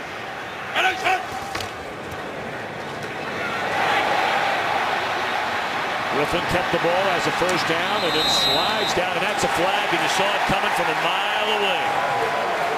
Looked like Darryl Tapp may have made contact with Griffin once he had already slid. Personal foul, unnecessary roughness. Defense number 59. 15-yard penalty. He said 59, Ryans. And this is so tough with a running quarterback, and this was a designed run, but he was giving himself up, and I think it was the lateness of it here. Right at that point, he's a runner, but it was late, and right there, you were right, Tom. It was Darryl Tapp, I think, because right here, you cannot. Certainly, it was Tapp late, and I think it was the lateness of Tapp hitting, but boy, that's tough for me. Once the guy declares himself as a runner, can he then redeclare himself as a vulnerable player? That's a tough one. Wow. Offense number 66. 5-yard penalty. First down. That's Chris Chester. You know, it's been this group really, by and large, Brian, this offensive line for the Redskins, and they have started every game together. They have played pretty well this season. There you take a look again at that late hit, or at least at what was called a late hit. They have, and the coaches will tell you they think that's the strength of the offense right now, particularly in the running game. Obviously with Morris and RG3, that the combination, the best ever at quarterback, running back, certainly this year in the NFL. But that offensive line has played very well. Now we're seeing a little bit more conventional running style of the Washington Redskins. Again, Mike Shanahan in the stretch zone that starts outside, then inside. Right now the clock does become a factor as well. They'd love to use that number 2 ranked rushing offense now, and here you can see Morris and Griffin and what they're able to do as a 1-2 punch, and it's like having 2 running backs back there. But a little bit more conventional in the running game. That's what's gotten them here, although that read option and sprint option and some of the unique things that Robert Griffin can do certainly is a factor for them.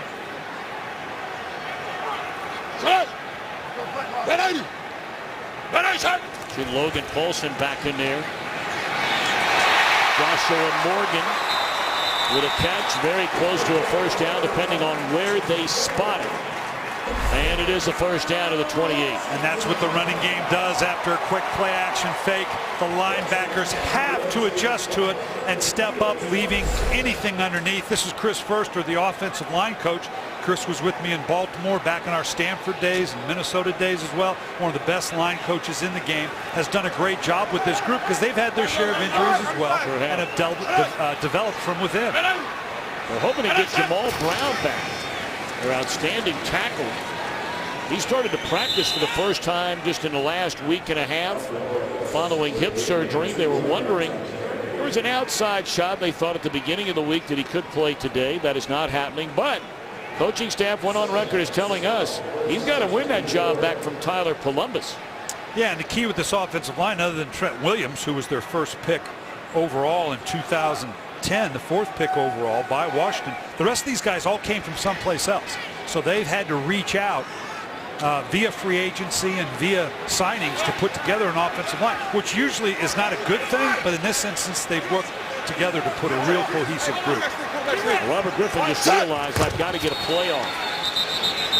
So they snap the football. There's some pushing and shoving going on in there with Babbitt and a couple of Redskins, and now they're scrummed around. There's a lot of jawing and shoving going on. Cox in the middle of all that. But that's the end of the third quarter. 24-6 Washington. I think Robert Griffith had it right. He recognized that the clock was going to expire before they had to run a play, and then somebody thought not, made him get back under center, and there was the confusion. Tempers are starting to flare, Tom, and the importance of this game, I think before this quarter's out, we may see a little bit more of that because the frustration is beginning to come out on both teams. So we begin the fourth quarter. And they hand it to Banks on the end around, and he has enough, it appears, for a first down, or maybe about maybe about a foot short of the first down. This is a good call, and you make this call because you know what's coming on the backside. Look how flat it is. Nice job coming around and pinning it there, but you only call that play when you feel like the backside end or linebackers are pursuing way too flat. Look at that blocking by Young. 10, 15 yards down the field. That's a former linebacker back in his college days at Villanova. They're about 5 inches short of a first down. And that might be all Griffin got. And now all of a sudden some more pushing and shoving going on. Kurt Coleman, Tyler Columbus. Well, this could be close.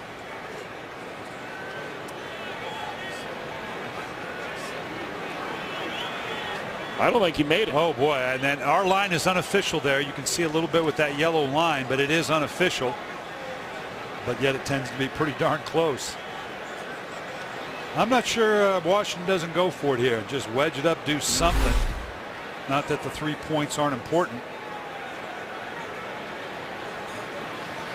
Because there's no way of telling there exactly where the spot should be. That's where you're always so nice to the officials about how they spot this ball. You've always been very pleasant with them. Yes.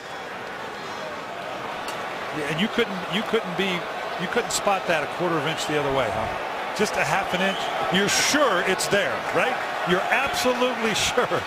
Well, evidently are, because it's fourth down, and here they're going to go for it. Would you talk to them like that in a very degrading manner? No. No, not like you do with the rest of us. 75,000 would have gone to 100,000. I'm stupid, but I'm not that stupid. I draw the line at $100,000 in fines. All right, fourth down and whatever that is. And they didn't get it. They may not. That final jump cut killed them. Nice surge by the defensive front of the Philadelphia Eagles. We just talked about this offensive line. Hey, look at, he's looking right there. Let me get the push, and it's not going to happen. You can see offensive line stumble a little bit. That jump cut by Morris will kill you when you need inches. Big defensive stand there by the Eagles to at least give themselves a fighting chance for nearly an entire fourth quarter to play, trailing 24-6. First time that Macklin has had his hands on the ball, and he takes a big hit from Dejon Jones. And this is where we're at the point of the game. Now you're going to put your young rookie quarterback in a position where you got to overcome 3 scores. Continue with your 4-man rush. Throw a lot of matchup zones, matchup mans on the back end. See if this guy wants to throw you the ball. Well, Macklin appears to be all right, although he walks to the sideline. Got a hip injury, a lower back injury he's been playing with pretty much the entire year. And a nice play made by D'Angelo Hall. 5 yards behind the line of scrimmage. Hall able to move pretty quick. He's a lot lighter in the wallet after $30,000 a fine he took for that incident involving the game official, the game you were there, Brian, in Pittsburgh. Yeah, and in my opinion, a deserved fine. He lost his cool. He's lost his control. It was a fine that was very appropriate, in my opinion.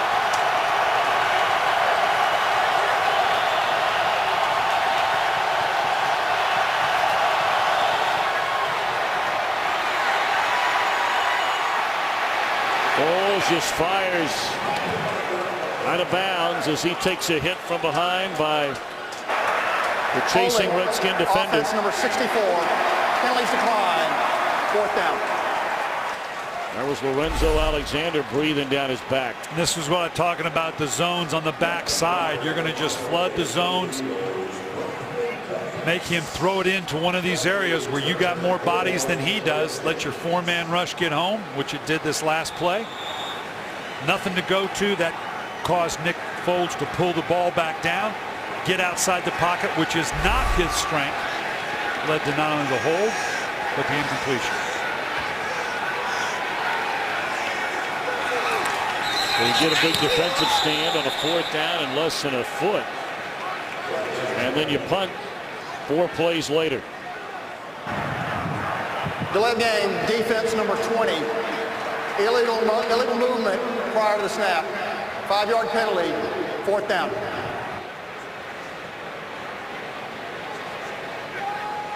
Andy Reid has never had one of his Eagles teams lose 5 in a row.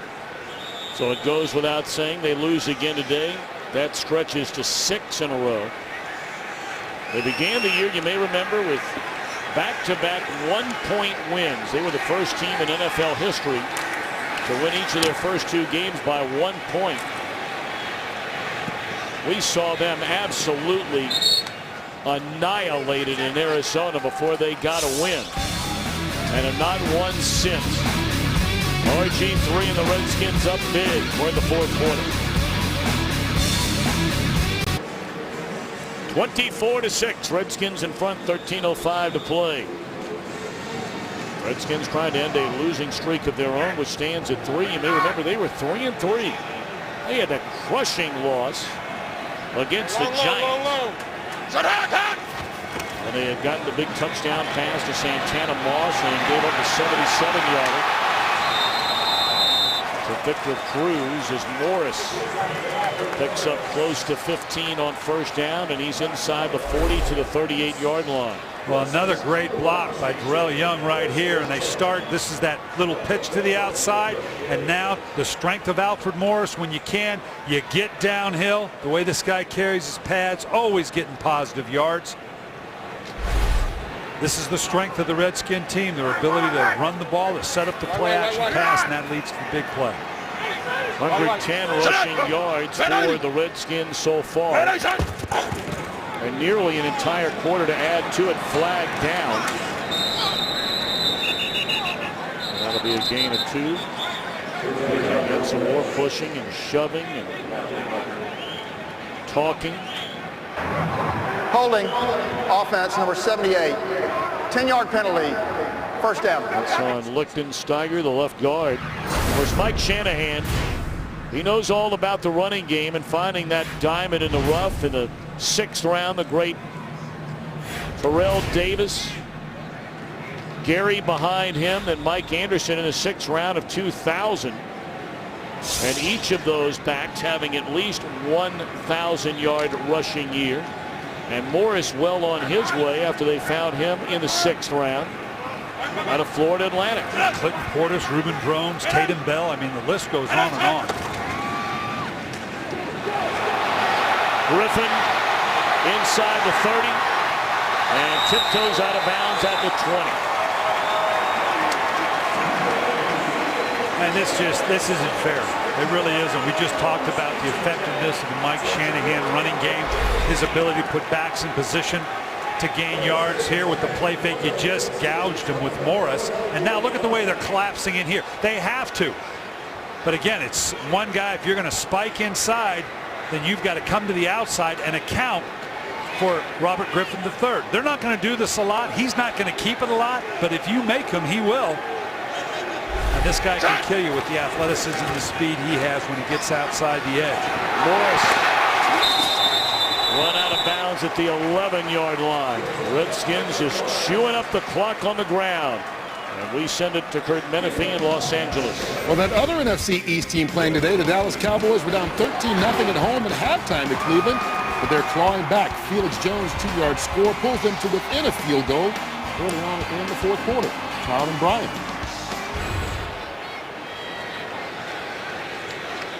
Trent Williams here, you're going to see his ability starts to the outside, just envelops the end. And he's calling for, a flag right now. Trent Cole's thinking that didn't look quite legal to me. That one did not fool the Eagles. Didn't know whether Griffin was going to hand it off or somebody went the wrong way, but that wasn't pretty. That'll bring up a 3rd down after the loss of 7. Well, either you're wrong or I'm wrong, one or the other. This is a heck of a fake. It really is. The problem was Morris went the other way. So I said tomato, you said tomato, and we'll get it figured out next week. 83 rushing yards for Griffin. He has the 4th most rushing yards in the 4th quarter among all players in the NFL. And stretching into the end zone is Paulson. Oh, 6'5", 261 pounds of Logan Paulson.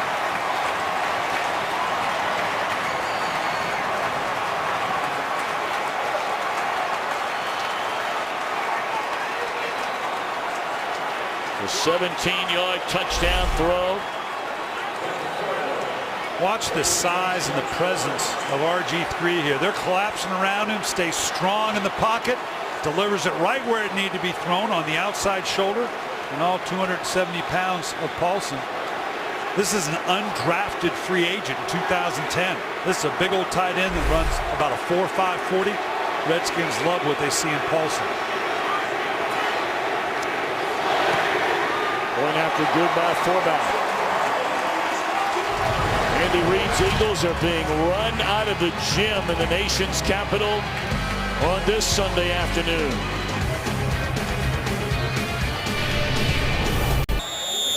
All Redskins here today. What a day for Robert Griffin III. The Redskins offense have been so quiet. 25 points their last 2 games. They lost 3 in a row coming into this one, and now they're barring a disaster going to win this game. The ball will be, is it down? Did it get out of the end zone? Huh. That was almost about as ugly as it gets, and Brian, almost apropos. It would bring us to what they're talking about and writing about in Philadelphia. Andy Reid for 14 years. I think everybody would agree has done an outstanding job with this Philadelphia Eagles team. 5 times they played in the NFC Championship. They played in a Super Bowl, although it has been 4 years since they won a playoff game. Already the rumbling start. Is Andy Reid going to come back next year? Well, and those rumblings are going to start in a season like this. You can intellectualize all you want about, well, they're without their starting quarterback. Their offensive line was in shambles. Things didn't turn out. And it continues to roll downhill. And believe me, I know what I'm talking about here because I've lived this. It's a tough position to be in. Andy Reid, I've made the point publicly and privately many times. You're not going to do better, get a better coach than Andy Reid. You're not. You can get a different coach possibly, and maybe that's what you need. That's for Mr. Lurie and the organization to decide, but you're not going to get a better coach than Andy Reid. But there's a life cycle. It's a living, breathing entity when you're a head coach in the National Football League. The time frame. Bill Walsh always felt like 10 years is about as far as you could go before the message, however you talk about it, holding on to the locker room. Andy Reid's been on top of the curve for a long, long time here in Philadelphia. But it does wear on you. I'm not sure if indeed that's what happens. It's not our place to advocate it one way or the other. Andy Reid's a friend, went to BYU as I did. If I were to advise Andy Reid, if that indeed does happen, get away for a while. Take a breather. Get your so don't jump recharged. in another job, you're saying. You know, it have to be the right, and he'll have plenty of opportunity. Make no mistake. That job offer will come the next day. Yep. But it's just a matter of, is it the right fit? You don't want to go into a bad situation, and Andy Reid knows that. He's one of the best coaches in this league ever, and he'll be just fine whatever course the Philadelphia Eagles decide to take. Boy, Nick Foles, and that's going to be a personal foul, and that is just that's an ugly hit right there. Personal foul, Foles. roughing the passer. Defense number 56, late knockdown. 15-yard penalty added to the end of the play. I mean, he laid him out. And you got to recognize the situation. Yes, this is a pass. That's a defenseless. We've seen this stunt before. You had time, as the league would advocate, and I would agree, to back off that. The hit was fine. You hit him low enough. It wasn't head-to-head. But the idea is, do you have that step and a half to redirect your hit, to not have to account for it, and it's going to cost him. And, when you look at that replay, I'm sure Riley is saying the way he turned his back to me, I'm not even sure that he knew that Foles had gotten rid of the ball. Then on the very next play, it's Rob Jackson who sacks Foles from behind. Yeah, and this is the time in the game when those defensive ends know they're not going to be a whole lot of running going on here. They love this. This is where you make your money. This is where you make those incentives coming off the edge here against King Dunlap. Dunlap gets bent over, turns his shoulder. The Cardinal sin for an offensive lineman. Couldn't have made it any easier for Rob Jackson. I guess to tie a ribbon around the Andy Reid conversation, just to make sure everybody watching, and especially you Philadelphia fans, Brian, you're not saying it, I'm not saying it. Nobody is suggesting that Andy Reid is not going to keep his job. The point is, it is very much a hot topic right now in Philadelphia with what has happened, especially the last 2 years. And the fact that last year they were an 8-8 team. As a penalty flag comes down on the field, they have not won a playoff game. Prior to the pass, holding, defense number 23, 5-yard penalty, automatic first down. I won a playoff game since 08. There's D'Angelo Hall, 23, whistled for the infraction. Just a little grab of the jersey going out.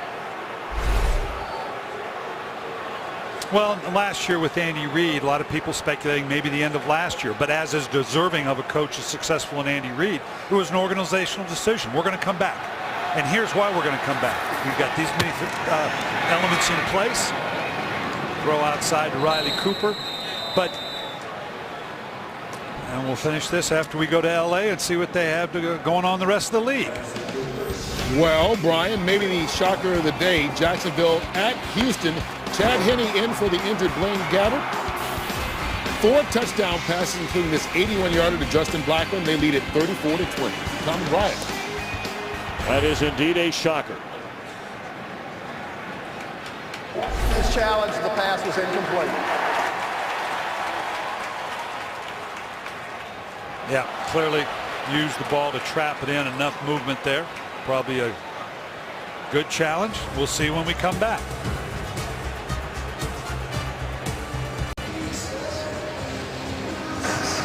After you, the pass at the ground and is incomplete. It'll be 2nd and 10 on the 47-yard line. Please set the game clock to 8 minutes, 39 seconds. Washington is not charged with a timeout. Well, to finish my thought about Andy Reid, at the end of last year, there was speculation there might be a change, but deserving of someone of his stature and success. Andy was a part of the process. He sat down with ownership. He sat down with then President Joe Banner and said, look, here are the circumstances. This is what we think we can do coming back. Here's the benchmark.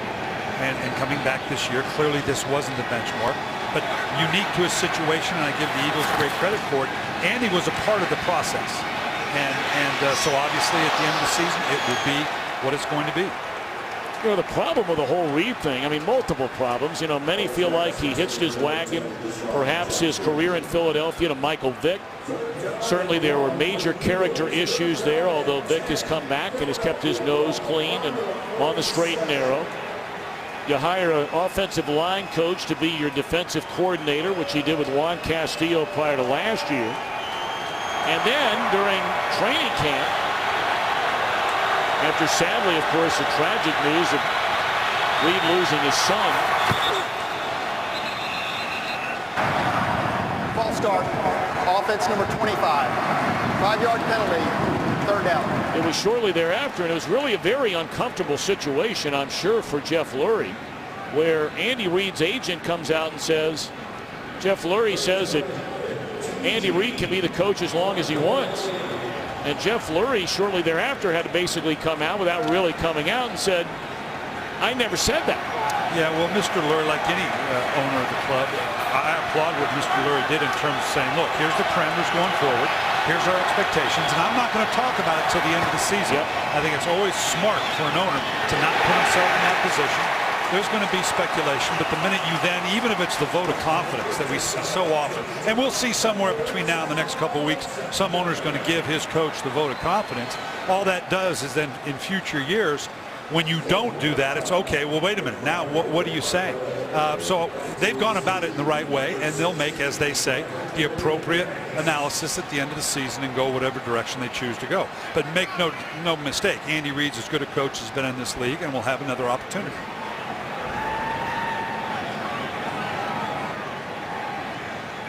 So the Eagles will punt it away with 7:50 to go.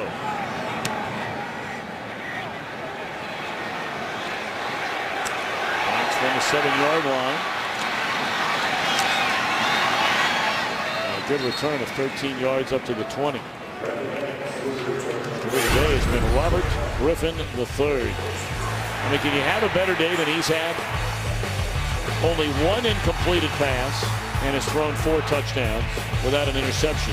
And oh, by the way, he's rushed for 77 yards on 10 carries. And the good part is they've caught it. That's a big part of it. When I had them a couple weeks ago against the Pittsburgh Steelers, that was part of the issue. They had 10 drops that game. 2 would have turned into touchdowns. I don't know if that had beaten the Pittsburgh Steelers, but you look at his numbers and say, okay, those are rookie-like numbers. Well, it doesn't take into account that he had 10 drops. Didn't have any drops today, leading to the 13 of 14 incompletions. Alfred Moore is starting to pile up the yards, and he's all the way across the 41. That's a 20-yard gain by Morris.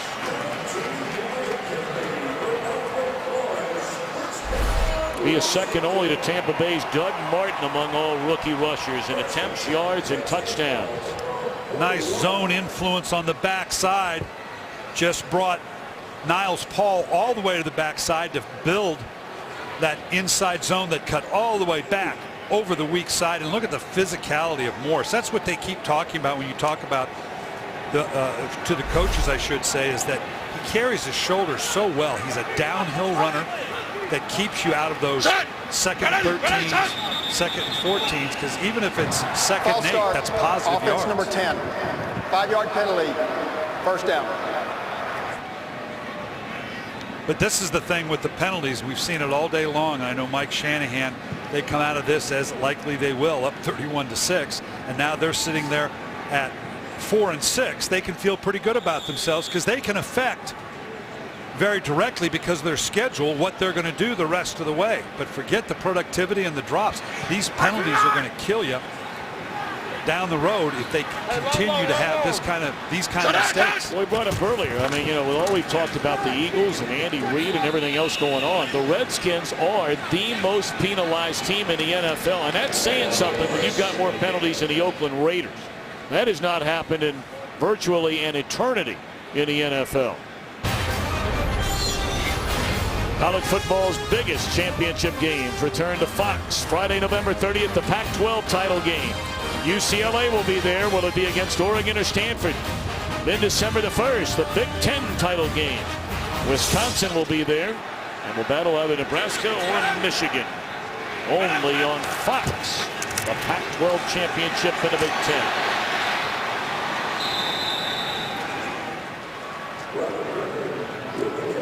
The Washington Redskins working on a short week, coming off a bye, playing today. They will play Thanksgiving right here on Fox in Dallas. And the thing they'll point to is they've got all these games in the division. They've got 4 more in the division. That's where they feel like they can have control of their fate, all but sitting here at 4-6 because they play those divisional games, not the least of which against the Cowboys, who just now are ahead of the Cleveland Browns. The Redskins are still hurting from that loss to the Giants. That should have been a win. Throw and catch. Clock continues to run. And we check in with Kurt back in L.A. Well, the Cleveland Browns once led at Dallas 13-0 at halftime, but the Cowboys have scored 17 unanswered. Tony Romo, Dez Bryant, 28 yards on the score and the lead. 17-13, Dallas in front. Just under 6 minutes left. Of course, Tom and Brian. It'll be the Redskins and Cowboys right here on Fox on Thanksgiving Day. Well, if you make this at 4 now, right? Excuse me, wrong one.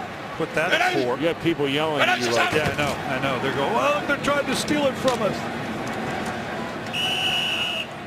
And you know, people will make fun of it. They'll look at the Redskins and say 4-6. Who are you kidding? And there's only so many teams in the history of the league that, you know what, when you're at 4-6, you don't care. And when I'm looking up in New York, who's coming off a bye, is only 2 games ahead of me, and I've got all those games within the division, as do the Washington Redskins. You know, it is doable. Now it's a task now. After the Cowboys, Redskins got to play the Giants, then they got to play Baltimore. So it's an uphill task, don't get me wrong. But at 4-6, it's a whole lot better than the 3-7. As long as I'm in it, I'm not out of it. Well, and they know the schedule that the New York Giants face. The Cowboys have the easiest schedule among all the teams in the NFC East. The Giants by far have the toughest. They're off this week. They're at home against Green Bay. They come here. They're at home against New Orleans and have back-to-back road games in Atlanta and up the road in Baltimore before closing out the year against Philadelphia. Green Bay, Atlanta, Baltimore. I think the big game in the division is the New York Giants and the Dallas Cowboys, who both play New Orleans, because they're not only in the NFC East, they're in the NFC wild card division. There's going to be a lot of teams, including New Orleans, if they can continue on, that those head-to-head may be the difference makers. So those are the games, the 2 games I'm going to look at: New York versus New Orleans and Dallas versus New Orleans, assuming the others kind of go whichever way they're going to go. It's going to be a factor here because the NFC is not as strong in years past. Somebody's going to win the division, but where you might have thought the wild card might not come out of it might very well, particularly if New York and Dallas can sweep the New Orleans Saints. 24, white. White. 60, 59. 180. 180 shot. Evan Royster has come into the game for the first time, and that's his first carry. We are down to 3:46. Philadelphia will spend a timeout.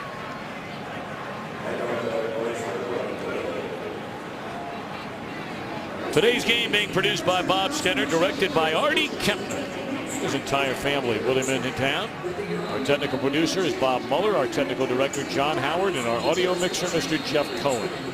Associate directors Wayne Wilson, Yvonne Wagner. Our broadcast associate Jordan Wolf. Almost to thank up here in the booth our spotter Scott Snyder.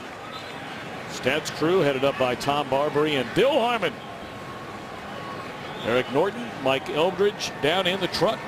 And we thank the entire Billick clan, most notably your bride Kim, for a lovely dinner out at your nearby home last night. I was very impressed with who we brought in to do the dishes, Mr. Tom Brenneman.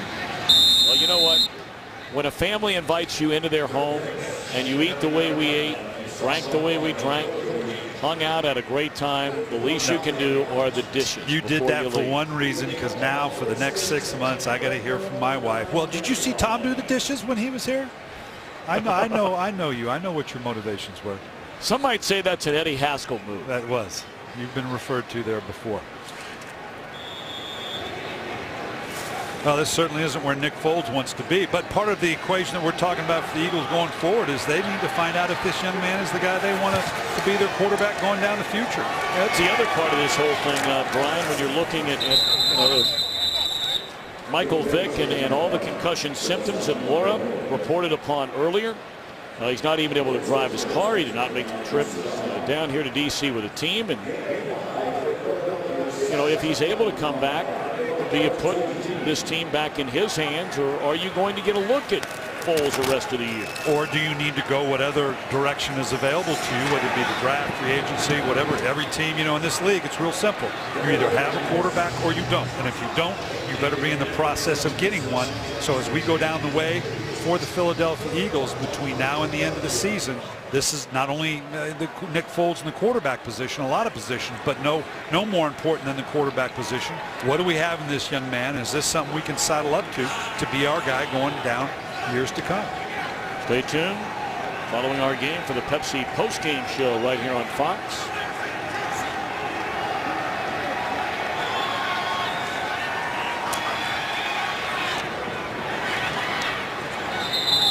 Up to the 25-yard line.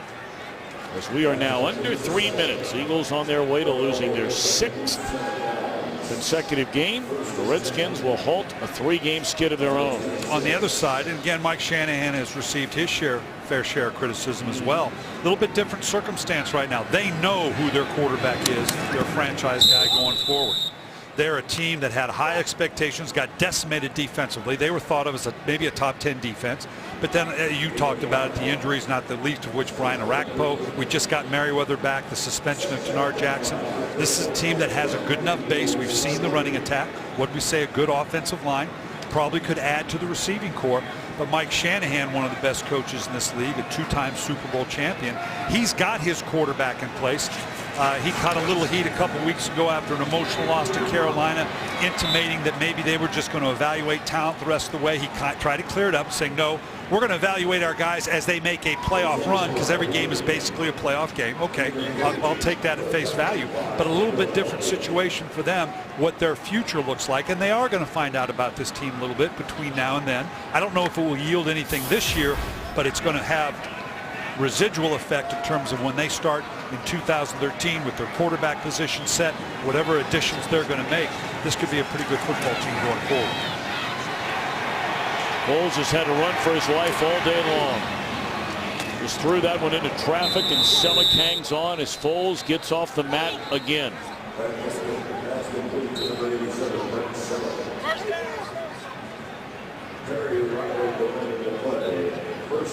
And Selleck shaken up. Brent Selleck has never missed a game since he was a 5th-round pick back in '07 out of the University of Cincinnati. And you know he has taken plenty of hits through the years.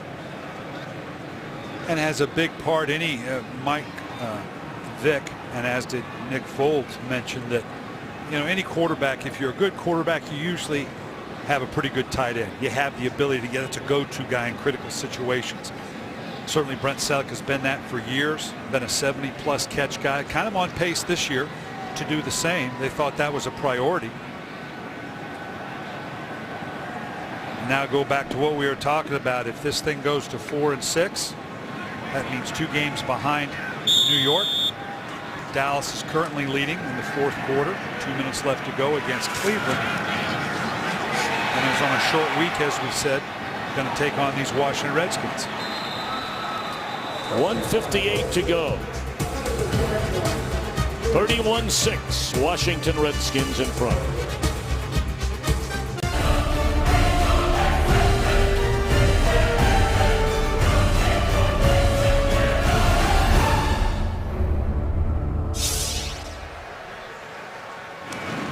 (31-6), Redskins in front, and the Eagles just content to hand it off. And of course, as soon as you do that, much like the end of the first half, when they were trying to run out the clock and LaShawn McCoy fumbled the ball, now he gets hit so hard that visibly shaken up and has not gotten up. There were just a lot of folks hitting him at the same time. Looked like Medea Williams, a shoulder right to the head. Can't dunk your head. That might have been helmet on helmet. Williams is lucky he's not hurt. It's always been obviously a basic tenet. See what you hit to stay safe. And Medea Williams still standing and waiting for the next play.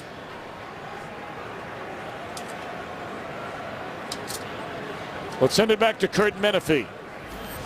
Well, the Green Bay Packers have taken a lead late at Detroit. Aaron Rodgers hooking up with Randall Cobb.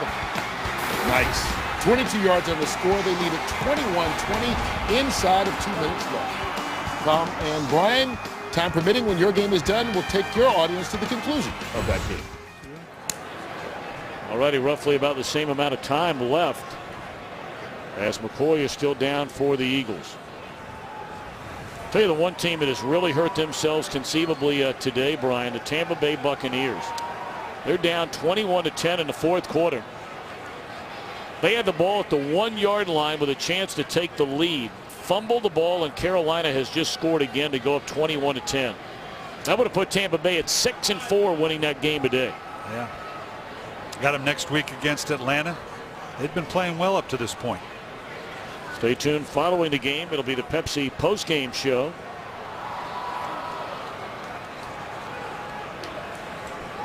Well, you don't like to see this. Any player on any team. I mean, McCoy clearly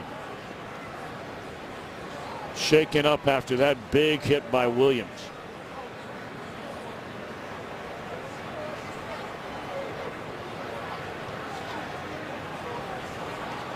Good thing he's sitting up and they're dealing with him there.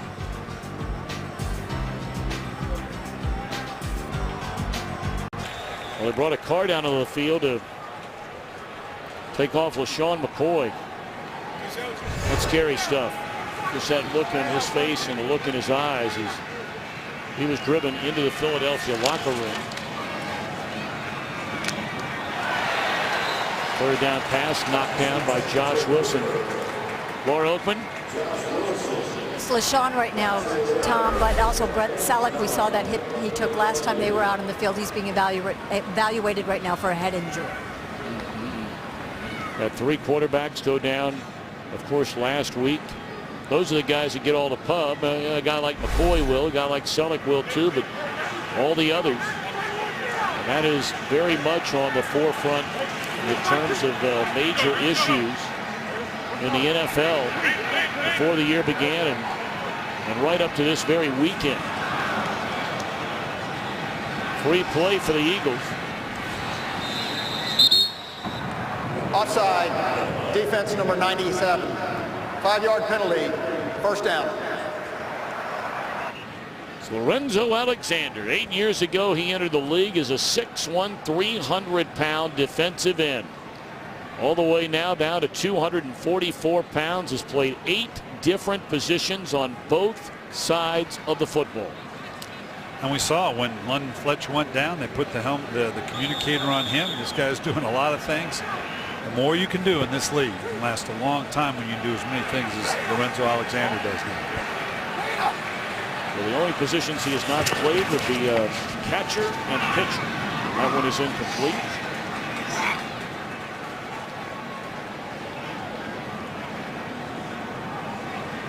Robert Griffin III, 4 touchdown passes, a new career high. It's the second week in a row we've had a quarterback with a career high in touchdown passes. Saw Andy Dalton throw 4 in the win last weekend over the Giants. So it must be us. Must be. Somebody's going to have a good weekend next weekend. Just if you could pick which. I think Matt Ryan's thrown 4 touchdowns in a career, has he not, in a game? I'm sure he has. If not, he's about to. Probably good. And that is a first down. Clock continues to run.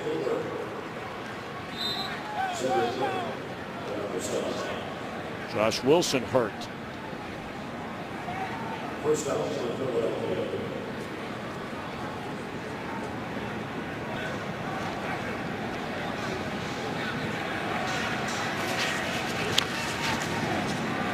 Ryan, take us through a team, and you've played games on Thanksgiving Day. You know, your normal work week would look like one way, but what about now? I mean, there can't be an off day, can there, even after a game today between now and then by the time your team leaves to go play on Thursday, you leave on Wednesday? Well, the good thing is everybody knows now because of the Thursday night game schedule we have. Everybody's used to it. You'd want to give them a day off. You'll bring them in. You're not going to even look at the game film from Sunday. They might want to take a peek at that themselves. Coaches are busy all day on Monday. You basically have 1 day of preparation. That's Tuesday, and it's nothing more than a walkthrough. Wednesday's just to brush up, and particularly if you've got to travel. And then Thursday's the game. My wife always used to get on me saying, well, wait a minute, you can do this all by Thursday? Well, yes, ma'am, we can. We have to. It's on. The game's on Thursday. Well, then why? What do you do the rest of the legitimate question. What do you do on Friday, on Saturday? Why don't you do the same routine and then take Friday and Saturday off and play the game? And I don't have a better answer for it. That is a legitimate question. But you just make it happen. The Thursday night games are what they are, and everybody's used to it now. Everybody knows that routine. As Mike Shanahan said, they actually spent 2 days of their bye week getting ready for the preparation for this short week that they have this week against the Dallas Cowboys.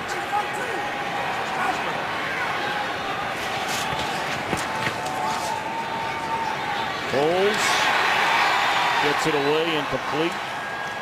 Fourth down upcoming, 45 seconds left. Foles has thrown it 45 times in the game. 21 of 45, 204 yards, 2 interceptions. They happened on 2 of the first, well, the first 2 Philadelphia possessions of the game. Well, and stats only say so much, but if you'd have told me before the game that your first time rookie starter is going to throw the ball 45 times, I'd bet $1 to donuts. Well, then you're going to lose. You know, you don't want that guy throwing the ball 45 times. We came on air talking about maybe 20, 25 times run the ball well, compared to Robert Griffith III, who only threw it 14 times, Tom, but he completed 13 of them, and he's got 4 touchdowns. That's the ratio you're looking for. Well, that will officially wrap this one up, although it has not been in doubt for a long, long time. So Andy Reid and the Eagles with the rookie Nick Foles as the starter. Andy, I'm sure some teaching to the teaching end. words here. Teaching to the end. Foles. The Eagles have owned the Redskins of late. 17-9 under Andy Reid. And winners of 10 of their last 13 until today. Robert Griffin III, a career high 4 touchdown passes. 31-6 will be the final score here at FedEx Field. End of a 3-game losing streak for the Redskins. The losing streak for Andy Reid's Eagles now stands at 6. We'll be back in a moment.